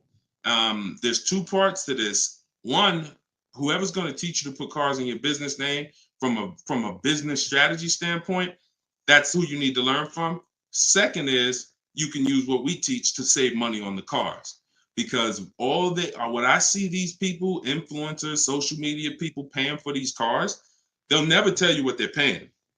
And they go and they re-up their cars like crazy because they need it for their brand. The money they are losing, most people can't afford to lose. But unfortunately, they're desperate. But get the strategies, get the structure. I used to have people all the time ask me, Deshone, do you teach Toro and all of these, I said, look, I don't, but you need 2 people. You need me, because I'm going to teach you how to buy the inventory at below market prices. You need the business person who's going to teach you how to legitimately do the business, inventory and all of that. Those are the 2 people that you need. And without both of them, you got some incomplete counsel. But be careful listening to these people, man. If you don't have a business and you wrote off thousands of dollars in business mileage or thousands of dollars in car payments and maintenance, I don't want to be around you when you get audited. And the sad part is those people who told you this won't be around when you get audited, and you can't support that. Just be very careful we don't want a second wave of the PPP. You get a lot. Okay, that's it. We're not gonna beat a dead horse. Go ahead. Next question, Dolan. I think y'all get the point. Some videos were the worst videos to go viral. Did so much damage, still doing damage. Okay, TikTok. This one's from TikTok. Facebook, YouTube. Keep typing. We're not seeing many questions from you today. Do you recommend leasing over purchasing? So you missed what we talked about. I recommend you go back, watch the begin. See, there is no leasing or purchase. There is no either or. It's a based on how many years I'm keeping the car, I should be leasing. You can't, there is no either or. When you lease, you are not keeping your car and you are avoiding short-term depreciation, paying pennies on the dollar for brand new cars. That's not going and paying what they have advertised or walking in a dealership and say, hey, work me up a lease deal. That is not what I'm talking about. When you add up the payments from doing that, you're going to see you overpaid. You probably broke the 1.5% rule and you paid too much for a car you're giving back in 3 years. What I'm talking about is aggressive lease deal. Look at this. Give you an example. I'll give you an example right here. So, and this one, I love to use her because she was in the middle of the pandemic. Middle of the pandemic, people were out here buying Kia Tellurides for just $5,000, $10,000 over sticker. Bonita got hers in 2020. She got a 2023 Kia Telluride, put $600 down, and that was her car payment every month for 3 years, $600 on a $46,000, almost $47,000 Telluride. Why is this so important? Some of you know, you may have seen the video, how much is every $5,000 in a car purchase price? How much is that per month on a loan? Every $5,000 is how much per month. So we're going to compare Bonita's incredible lease deal she got to someone who bought this same vehicle to show you that if you should have bought, but you lease, if you should have leased, but you bought, there's no way to win. It's over. $100. Good job. So that's clicking in. Ronald, great. $100. So whenever you look at a car, you look at a $10,000 car, your mind should automatically say that's $200 a month. 5-year loan. $20,000 car, $400 a month. 5-year loan. $45,000 car, which is about what Bonita got, that's a $900 car payment. So there's people driving this car. We're not even taking into account the taxes and anything like that. That'll put it up probably about 40. Actually, that'd be put it about 50. For her truck was 46, taxes and fees, call it 50. It's about $1,000 car payment for 5 years. She's paying $600. This is why there's no comparison. And sometimes your mind may play tricks on you. Yeah, but it's more than that. Is it? If you and I both drive out the same lot, same exact vehicle, you're paying, we're not putting any money into the deal. See, I want to make sure I keep you on track when you're not, neither one of them are putting any money into the deal. They're literally just going in, no down payment. All right, what's my deal look like? $600 a month, great lease. $1,000 a month, 5-year loan, no money down. So when we leave it the same, if I'm paying $1,000 and you're paying $600, is there any question of whether you're winning right now financially? Same vehicle. So as we drive, the only way you can eventually win, or I could eventually win if I bought, yeah, I'm paying $1,000, but I'm going to keep this vehicle long enough so in 10 years my Telluride is going to maybe worth $9,000. I kept it 10 years. It's worth $9,000 out there, but it's not losing value anymore. It's been in my household and I was able to outlive the depreciation. So now I win. Doesn't mean you lose. See, it's not like, oh, well, you lost, you should have bought. No, Bonita knows I'm not keeping 10 years. I'm not keeping 8 years. That's not my goal. Therefore, I'm going to shop for great lease deals and I'm going to pay pennies on the dollar compared to people buying. And that's my win. So there is no should I buy or should I lease? Do you recommend leasing over purchasing? I recommend leasing when you should be leasing, which means you're not keeping your car 8 years. I recommend buying when you should be buying, meaning you're keeping your cars 8 years. You're going to outlive depreciation, pay it off, and have a car that is not losing value in your driveway in 8, 9, 10 years. That's when both people win. And if you're stuck in the middle, then what I recommend is you get out of stuck in the middle because you're losing tons of money. Get out of being stuck. Buying leases out, buying loans, straighten them in. Get to one, choose a side. I put 2 good sides in front of you. Choose a side. All right? Good question, though. Go ahead, Dolan, cue the next one up. This was good, man. Wait, let me make sure. I'm trying to make sure I'm sharing all of this. Shout out to the sharers. Everybody getting value out of this? Type $ if you're getting value out of the show. This is what we do. All right, go ahead, shoot it up. All right, a lot of questions from TikTok today. YouTube, y'all, come on, type the question. All right, good to see you, Melody. I see. All right, when is it a good time to buy a car? Sashi, there's no good time. There's no bad time. Dealers have to make deals. See, I want you to not believe the marketing. What I want you to also do is I want you to pay attention when we do these shows. Pay attention to I don't want you shopping in an emergency situation unless it's an emergency. What does that mean? If your car was totaled, stolen, then it's an emergency. You got a couple days, no problem. You can use what's in my book. You can get bids. As long as you get multiple offers, you won't overpay. If you have your back against the wall, that's going to happen every now and then. Multiple offers is the key. If anybody had to go buy a TV right now, I said, look, you got 48 hours, you got to get a 100-inch TV, and you got to get a great deal on it. Is anybody worried about overpaying for the TV?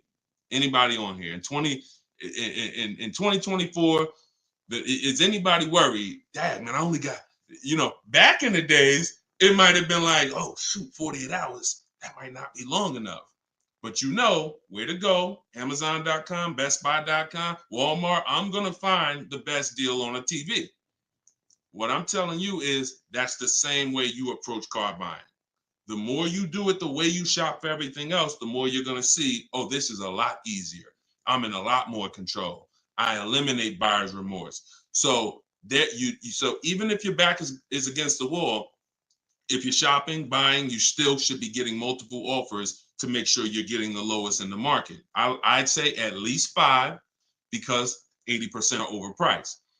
Now, if you have time, then what you should be is in the market early.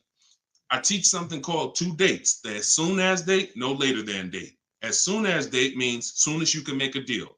Don't look at offers until you can make a deal. Don't entertain it's a waste of time. You might say, Deshone, I'm waiting to get this promotion at work in May. Then I'm a car shop. Should I look at deals now? Makes no sense.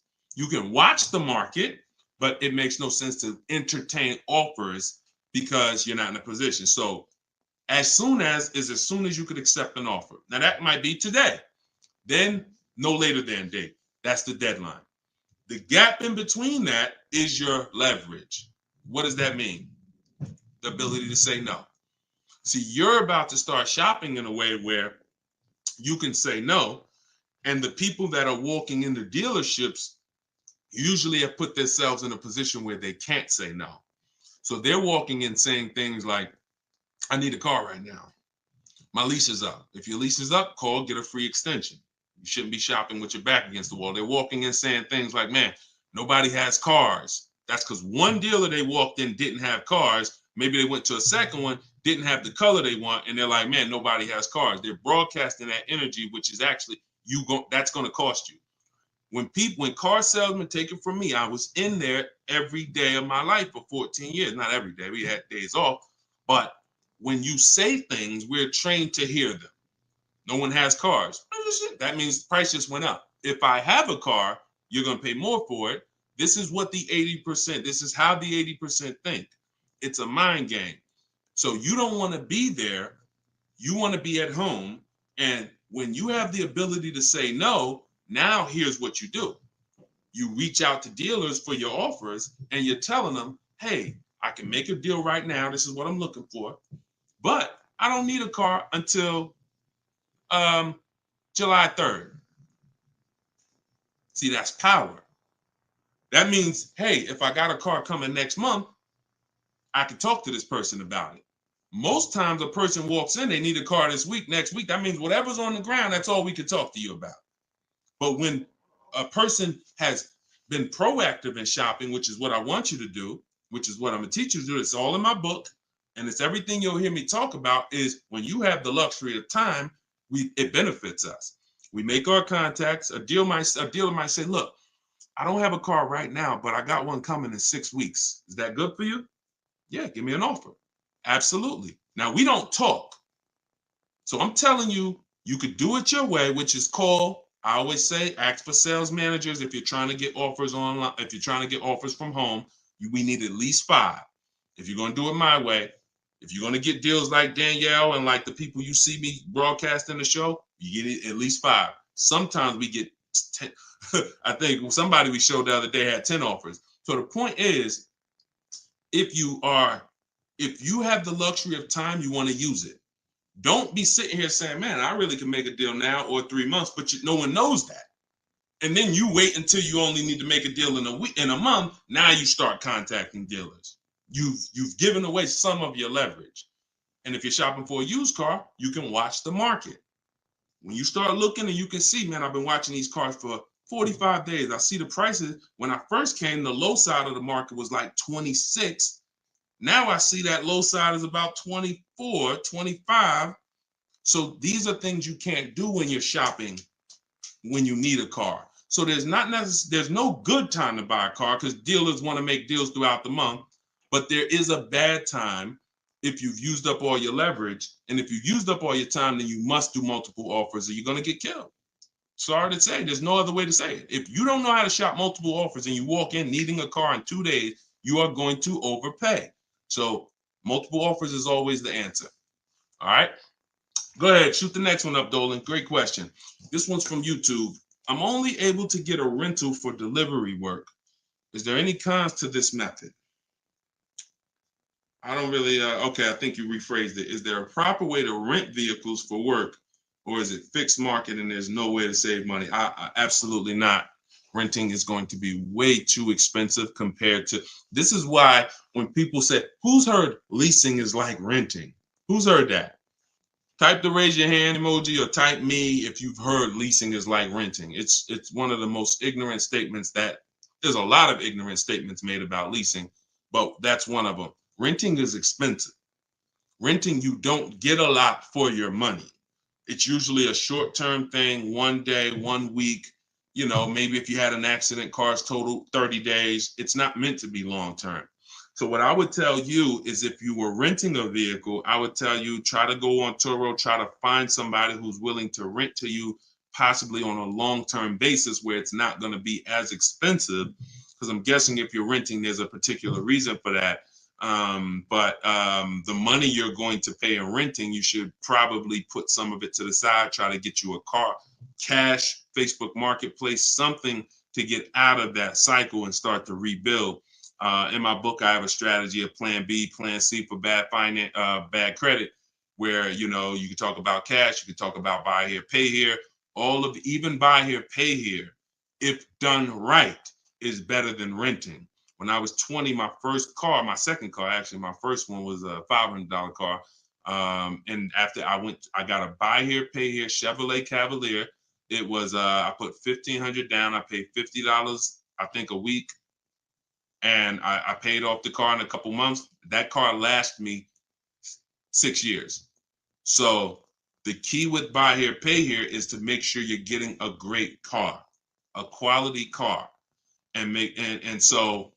but renting, that if I had to rent a car and I'm in a position, I would try to find somebody on Turo, the lowest price per day, and then see, hey, if I did a long-term per month rental, how much would you give it to me for? I try to work that out, see how that works.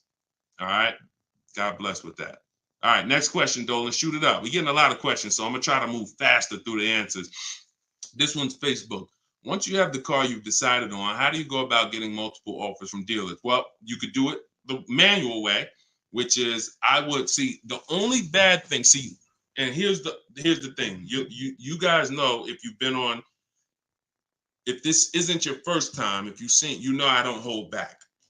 But I can't teach you scripts that I've written specifically so you don't have to talk. There's tons of scripts that I have in my book that you're copying and pasting from email, because when you're trying to get quotes online, you're dealing with trained people. And unfortunately, those trained salespeople are dealing with untrained customers that are not giving them what they need, not giving them the information. So 9 times out of 10, they assume anyone online doesn't really know how to shop online. they're defensive and they're not even going to give me what I need to make them an offer. That's why I keep trying to get them to come in. So when we do our copy and paste, we're giving them what we need. And that's the only reason I say I can't explain that to you. The only way to use that, like, all right, there's scripts for everything. There's 3 levels of contact when we're contacting online. This is my 25-to-5 strategy. You're using this for new cars and leases, not used cars. Different strategy for used cars. New cars and leases, you're using my 25-to-5 in the book. And what that is 3 contacts. First, we got to let the dealers know what we want. We contact 25 dealers online with a copy and paste template, tell them what we want. We need to tell them what we want. We need to tell them what our deadline is as soon as we can buy a car, which would be today, because we don't contact if we can't buy today, and then our deadline. And now you're going to have responses. Hey, when can you come in? Hey, when can I? Hey, when can we have a phone call? Hey, whatever. So because I used those scripts, I was able to write responses. I had to use those same scripts. Hey, Mrs. James, thanks for the inquiry. Hey, when we have I'd love to help you with this. I have a car. What would be better for you for us to talk? 1 p.m. or 4 this evening? I had to use those scripts. So I was able to write the responses to them. So we copy and paste. Now, the key is whether you're doing it that way or whether you're calling, the first key is, do you even have a vehicle I'm interested in that matches what I want?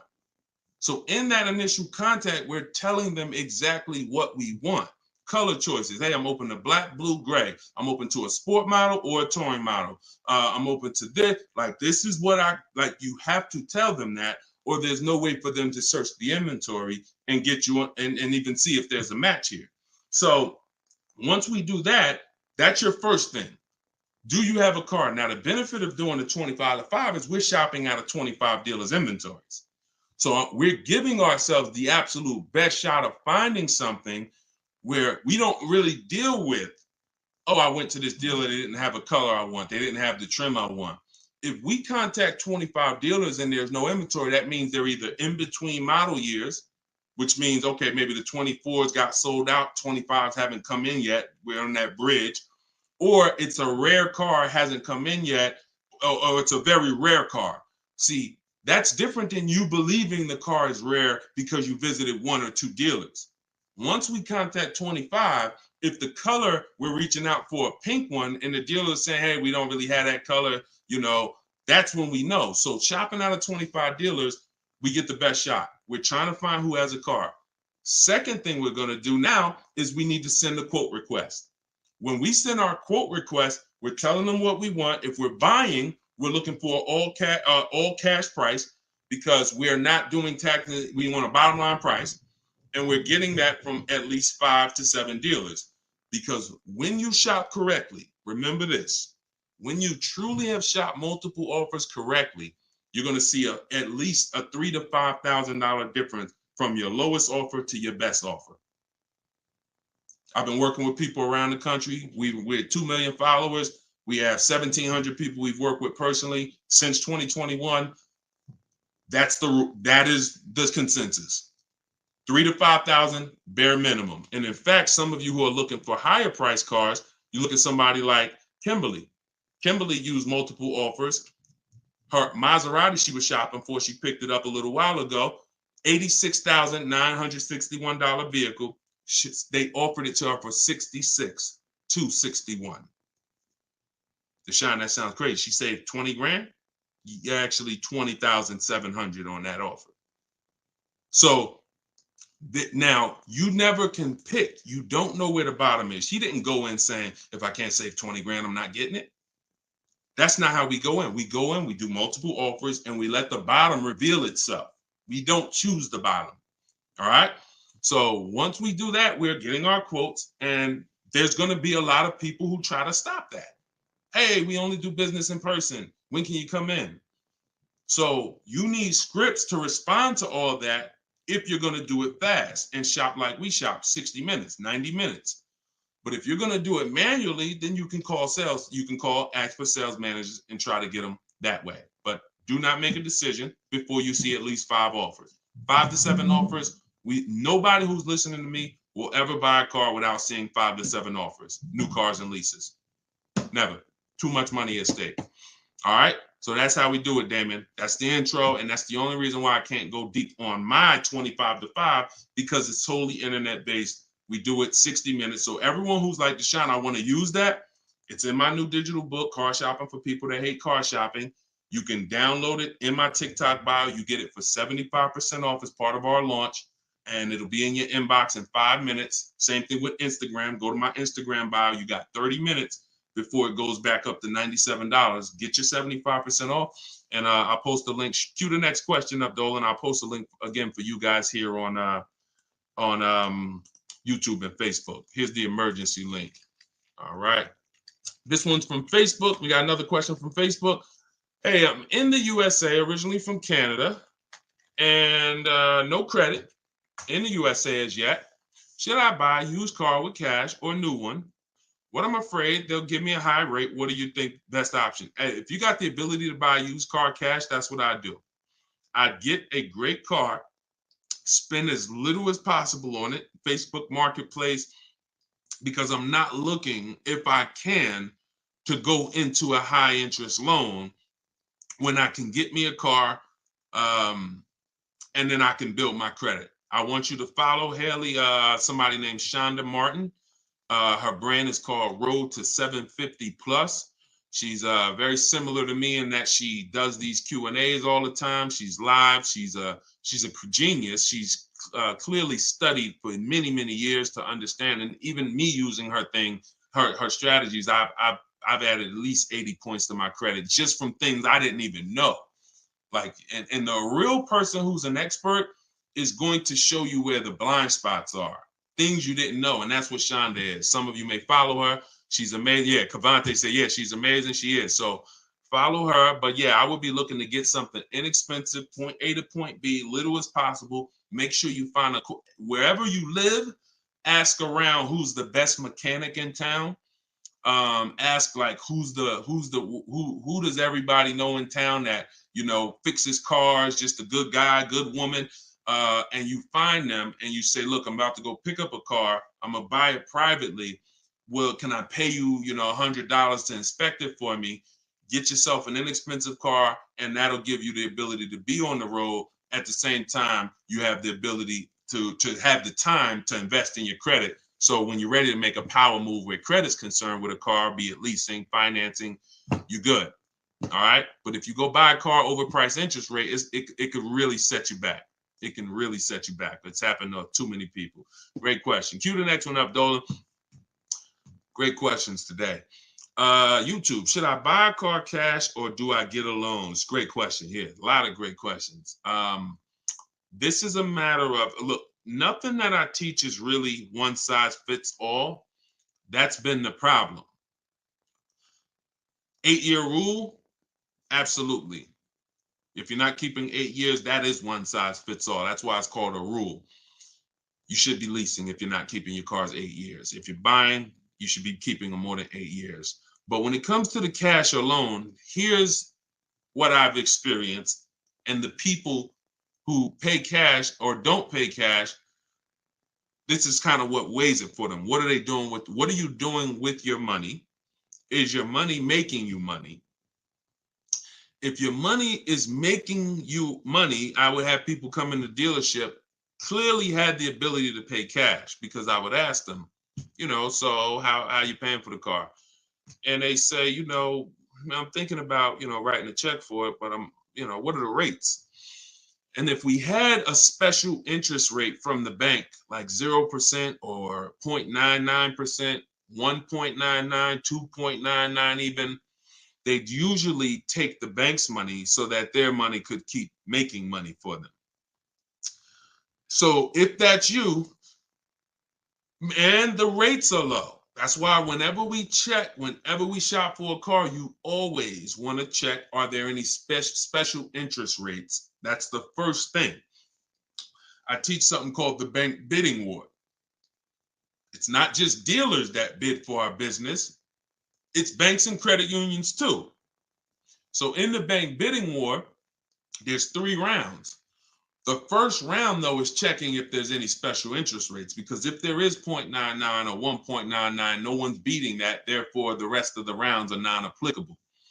So if you can use the money cheap, that's when you use the money and you let your money keep working. Now, another person, a different person, Deshone, I'm not really investing my money. You know what? I just kind of like to keep things to a minimum. I got my cash over here. Okay, then. I would still, if the money was cheap, consider it, because we could be coming into days where cash on hand becomes a little bit more important. But it's really about the cost of the money. If rates are high, 6, 7, 8%, 9%, 10%, then you want to put as much down on these cars as possible. If you're buying them, you want to put, you want to pay them off if you can, because the money is expensive. So it really depends on the cost of money. People, when the cost of money is cheap, they benefit from that, and I would think that those principles will work for anybody, and that's, you pick and choose which one of those situations fits you. But if you check the special interest rates, that usually puts it to bed. You see 0.99, it ain't no reason. Why would the bank's basically giving you free money to use. You can keep your cash on hand and still get the car. So I know some people don't believe in that. They don't believe in interest, but here's the thing. There's something called opportunity cost. Interest is not the only loss. When you're talking financially, opportunity cost is important. When you put 30 grand in a car and it gets you, we already talked about this. Cue up the next question, Dolan. Depreciation curve. When we start talking about financially making decisions, a lot of people see, if I put 30 grand cash into this car, what is my cash worth in 6 years? $30,000 car, what is it worth in 6, 7 years, y'all? 12, 10. So what's the return on that cash? It's not even positive. It's not even neutral. It's negative. So these are all the things that is like, okay, you go over that, what I just said over the last 6, 7 minutes, and you choose what makes sense for you. But I'm never going to give you one size fits all formulas. That's what has failed you. Always do this. That's what has failed you. Go ahead. All right, this one's from TikTok. What's the best way to purchase a car once lease is over? Why would you want to? All you're doing. All right. Let's talk about buying our lease out. And I'm going to keep this quick because some of you know that I'm adamantly against this unless you're keeping the car 8 years. Because sometimes we look at our leases, right? And we say, oh, it's, should I buy my lease out? Here's the question. Should you lease again or should you buy a used car? When you are buying your lease out, all you are doing is buying a used car. That's it. When you look at it that way, it's going to become more clear to you. It's your car. You don't have to go search for it. You do need to make sure it's a great price relative to the market, but that's all you're doing, buying a used car. So the question becomes, should I buy a used car or should I lease? And when you realize that the 8-year rule, breaking it, is going to continue to lose you money and put you in negative equity, you won't buy your leases because you don't plan to keep them again for another 8 years. I'm going to tell you how I found this out to be horrible. Guy walks in the dealership. I'm looking at the car that he has. He says, okay, I'm looking to trade this in and get me something new. So, okay, how many years old is that? About 5 years. Okay, cool. How long you had it? I had it since it was new. Okay. All right, you know how much you owe on it? Nah, I don't know. Now, that's not a good sign, because if a person tells you they've had a car for 5 years, and they've had it since it was new, wouldn't you think it was almost paid off or paid off, right? If that makes sense, type of dollar sign. If a person said, you saw me, like, yeah, I had that car 5 years. I bought it. I've had it since it was new. Shouldn't it be almost paid off or either paid off, right? So when he said, I don't really know what I owe, I was like, okay, no problem. We'll call the bank. We'll find out. All right. So I have the used car manager look at his because everyone who's in this position, I'm going to tell them about leasing.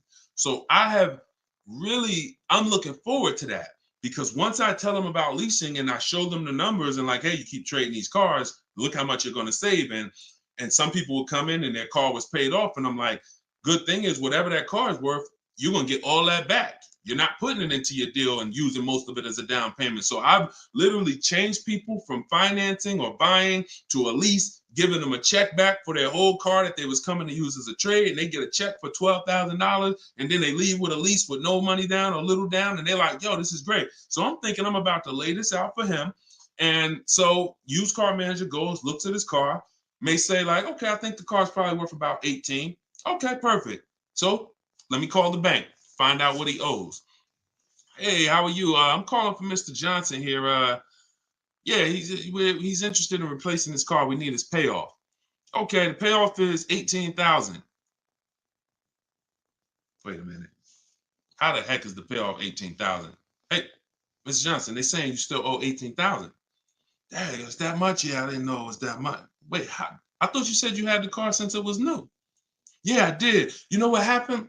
We leased it for 3 years, and then we had bought it when we bought it after the lease. That's how I learned how bad this was. So I'm like, okay, because when you buy your car off lease, most people, you're going to need a 6-year loan to have a similar payment. So if your payment was $400 and you buy the lease, you're typically going to need a 6-year loan to have around the same payment, right? So picture this, 3 years to lease it, then you get a 6-year loan. 6 plus 9 is what? 6 plus 3 is 9. Anybody on here signing up for a 9-year loan on a car? Anybody? We got a lot of people on here. Anybody on here signing up for a 9-year loan? No? Okay. Room's quiet. So we've never signed up for a 9-year loan. Look, she said, heck no. Right. We never signed up for a 9-year loan, 9 years of payments on the same car. Yet when we buy our leases, this is what's happening. So you look and say, all right, you bought your lease, you put 6-year loan, so you leased it for 3, then you paid it for another 2, that's 5. Now you're tired of it. Yo, man, I've been in this car, let me go trade it. Problem is, you still have 4 years left of payments. That's why buying the lease is horrible. One situation where it makes sense, if you're keeping it 8 years. That's it. If you're going to keep it another 8 years from the day you buy it, then potentially go ahead. Because all it is again, buying a used car. If you said to Sean, should I buy a used car or lease? How many years you keeping it? I'm keeping 8, 9. Buy the used car. Don't lease. So preaching the truth. Thank you, Kevin. I'm glad, man. And hopefully these stories will stick in your head. So when you encounter these situations, you know, when someone says to you, hell, man, I'm thinking about buying a lease, you'll never forget the story. So this has nothing to do with getting the best deals. This has everything to do with having the best deal structure. So I'm glad that clicked. Go ahead, shoot the next one up, Dolan. Oh, I see we already been on for. All right. We'll do a couple more. I'm trying to get through them as quick as possible. Y'all, if y'all like Deshone, I love to know everything you teach of how you shop for cars. Everything I teach is in a step-by-step way.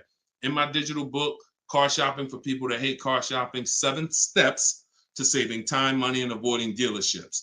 Everything we do is a bid. We're buying cars and leasing cars in 90 minutes, 60 minutes. When you get good, you'll be able to do this in like 45, 60 minutes. You never spend more than 30 minutes in a car dealership. You're at home. You're the prize. You're getting bids. You're no longer negotiating one-to-one where you're in a losing position. When you're getting bids, you're in the winner's position. So you can get your book for 75% off as part of our launch. So we want to do 75% off. It's normally $97. In my TikTok bio, you can grab yours. It'll be in your inbox. And some people say, before I get to this next question, Deshone, is it in print? There's a lot of reasons when you use it, you'll see there's no way this book could have been printed. One, things change. Vroom was one of the companies that we used to use for bidding. Vroom's out of business. if we had 100,000 books out there in your houses that you all paid for, now it's like, okay, what do we do, y'all? That's obsolete. Now that's when you hear people say, hey, you need volume 2. I know just 6 months ago that I asked you and told you that I was going to solve your problem with volume 1, but that's no good anymore. Volume 2, get it today. We're not doing that. And there's nothing against them because, again, they did what works, but we didn't want to do that. I wanted to be able to update this book on the fly. What I did when Broom went out, I updated the file. Everyone's book was updated. And there's also links in there. There's links to videos. Like I said earlier, you have my scripts in there. That was all stuff. You're going to be copy and pasting this. There's no way I could have did that in a physical book at all. All right. What do you think of swap a lease? If you can get a great lease deal, absolutely. Absolutely. We always compare, divide the monthly payment into the MSRP. The 1% rule has existed way before I started, way before I even got in the car business. The 1% rule said if you can lease a car for less than, for 1% of the MSRP, no money down, no money out of pocket, just, covering the first month's payment, you stole a car. Coincidentally, every lease I've ever had was under 1%. I paid $330 a month for my $35,000 Jeep Grand Cherokee Laredo. I paid $325 a month for my Infinities, then $345. Then my highest one was $390. And that was a $45,000 vehicle. So these are under 1% leases. In order to get 1% leases, you need to shop multiple offers, but you also need a great lease program. So what we always say is under 1% is a steal. You'll see there's 3 categories of leases. Steals, great value.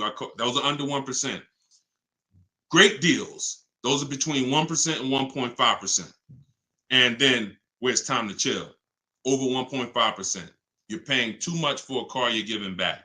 So if I was taking over someone's lease, I'm judging it by the same thing. Leasing is a value play. How much car can I drive for that payment? It's the ultimate way. The lower that percentage is, the more you've leveraged your money into a great car. So yeah, I'll check swap a lease, definitely. Go ahead, shoot the next one up, Dolan.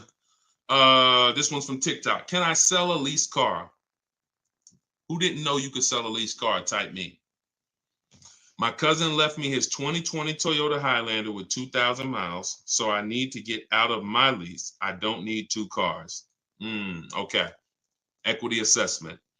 Call the leasing. Matter of fact, I'm not going to repeat it because I already talked about this at the beginning of the broadcast. So after the broadcast, go to the YouTube page. You'll see it. I think it was either the first or second question. So within the first 10 minutes, I talked about how to do the equity assessment. You're going to follow that process. And this is all in my book. If you're like, Deshone, I don't even want to watch the video. Is that in the book? Absolutely. Because everything I'm teaching you is out of 1 step in my 7-step process. So the equity assessment is step 2.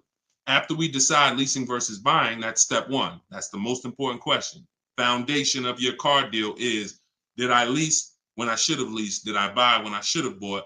Once you pass that, now if you have a car to replace, you need to do an equity assessment to see, do I have equity? Am I at a break even, which means I can get out? I'm not going to make any money, but that's fine. I can get out. Some people got a lease. I could get out the lease early. You technically can't do that because you're breaking a contract, but if you can sell out and break even, then you can get out early.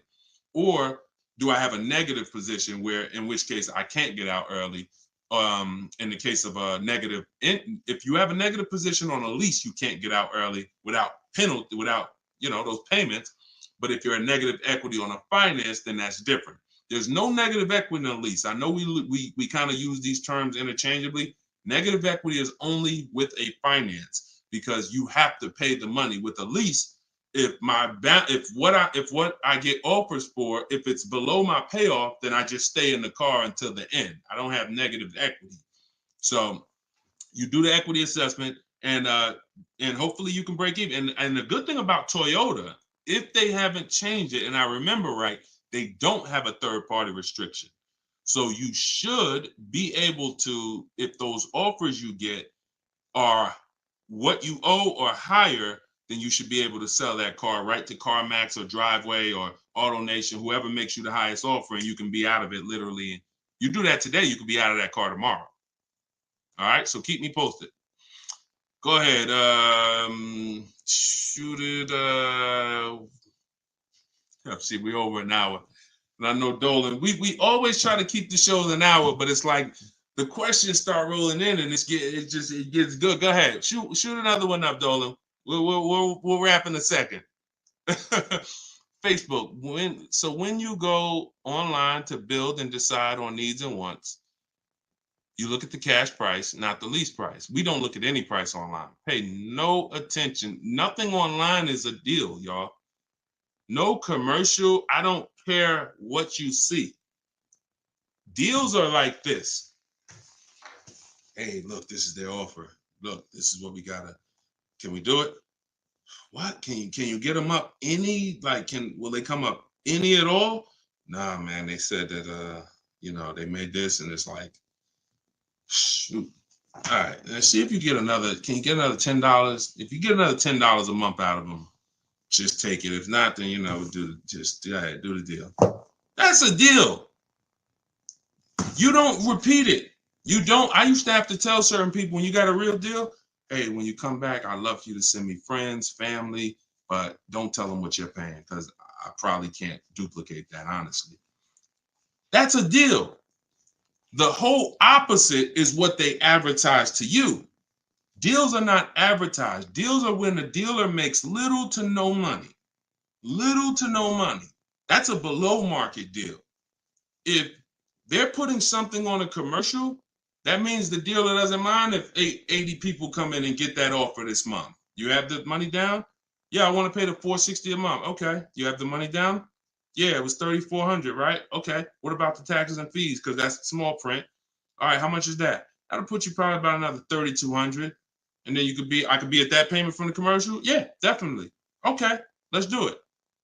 That's not a deal. That's not nothing special. We didn't mind making that. Come on, if that's what you want. So if you want deals, you got to understand. Don't look at commercials. Don't look on the internet. Oh, this deal is advertising this. Deals are not advertised. Let that set. All this marketing that has worked on, come at the end of the month.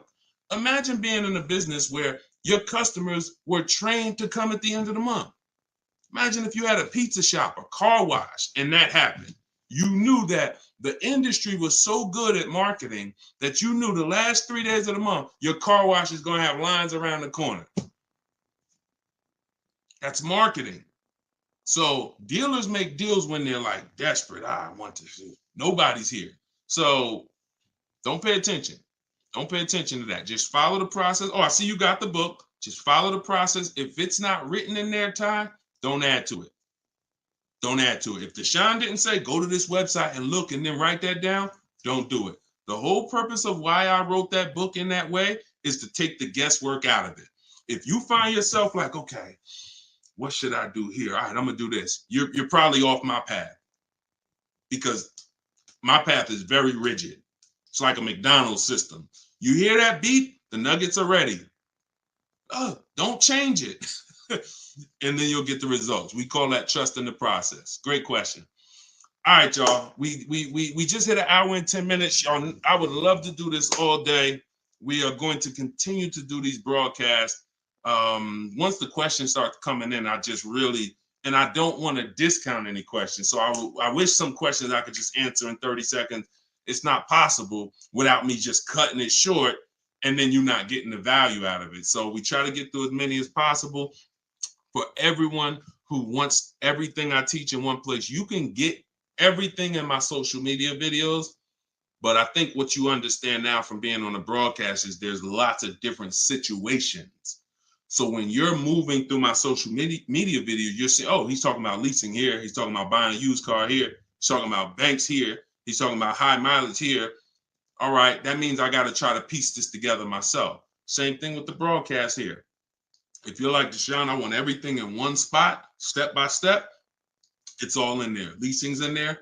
The high mileage paths are in there. The new car purchase paths are in there. Used car purchase paths are in there. And step 7 of my book is delivery. So you shouldn't be thinking, oh, I'm gonna read the whole book, then I'll start shopping. No, it's action guides. It's essentially a big checklist. Do this, do this. By the time you get to step 7, you should be picking up your car, getting ready to have it delivered. So that's the way it is. You don't take a quiz at the end. The quiz is, if you did it right, your car's on the way. So everyone can get your book for 75% off as part of our launch. It's in my TikTok bio. Grab yours, use it, and please make sure you email me your deal. As soon as you make your deal, send me an email. Deshone, check this out. I don't want to see just the car you got. I want to see the price you paid. You're going to have price assurance, and I'm happy to be on this journey with you. So get it in here. I'm going to send this link. I'm going to type the link one more time for you guys here on Facebook and YouTube. In case you missed the countdown, I just typed the link. You can grab it there. TikTok, Instagram, it's in my bio. Click that website and then click that button that says 75% off. So until then, thank you, Ty. Great questions today. Great questions. All the questions were good. And I'll see y'all on the next broadcast. We'll keep this going. God bless y'all.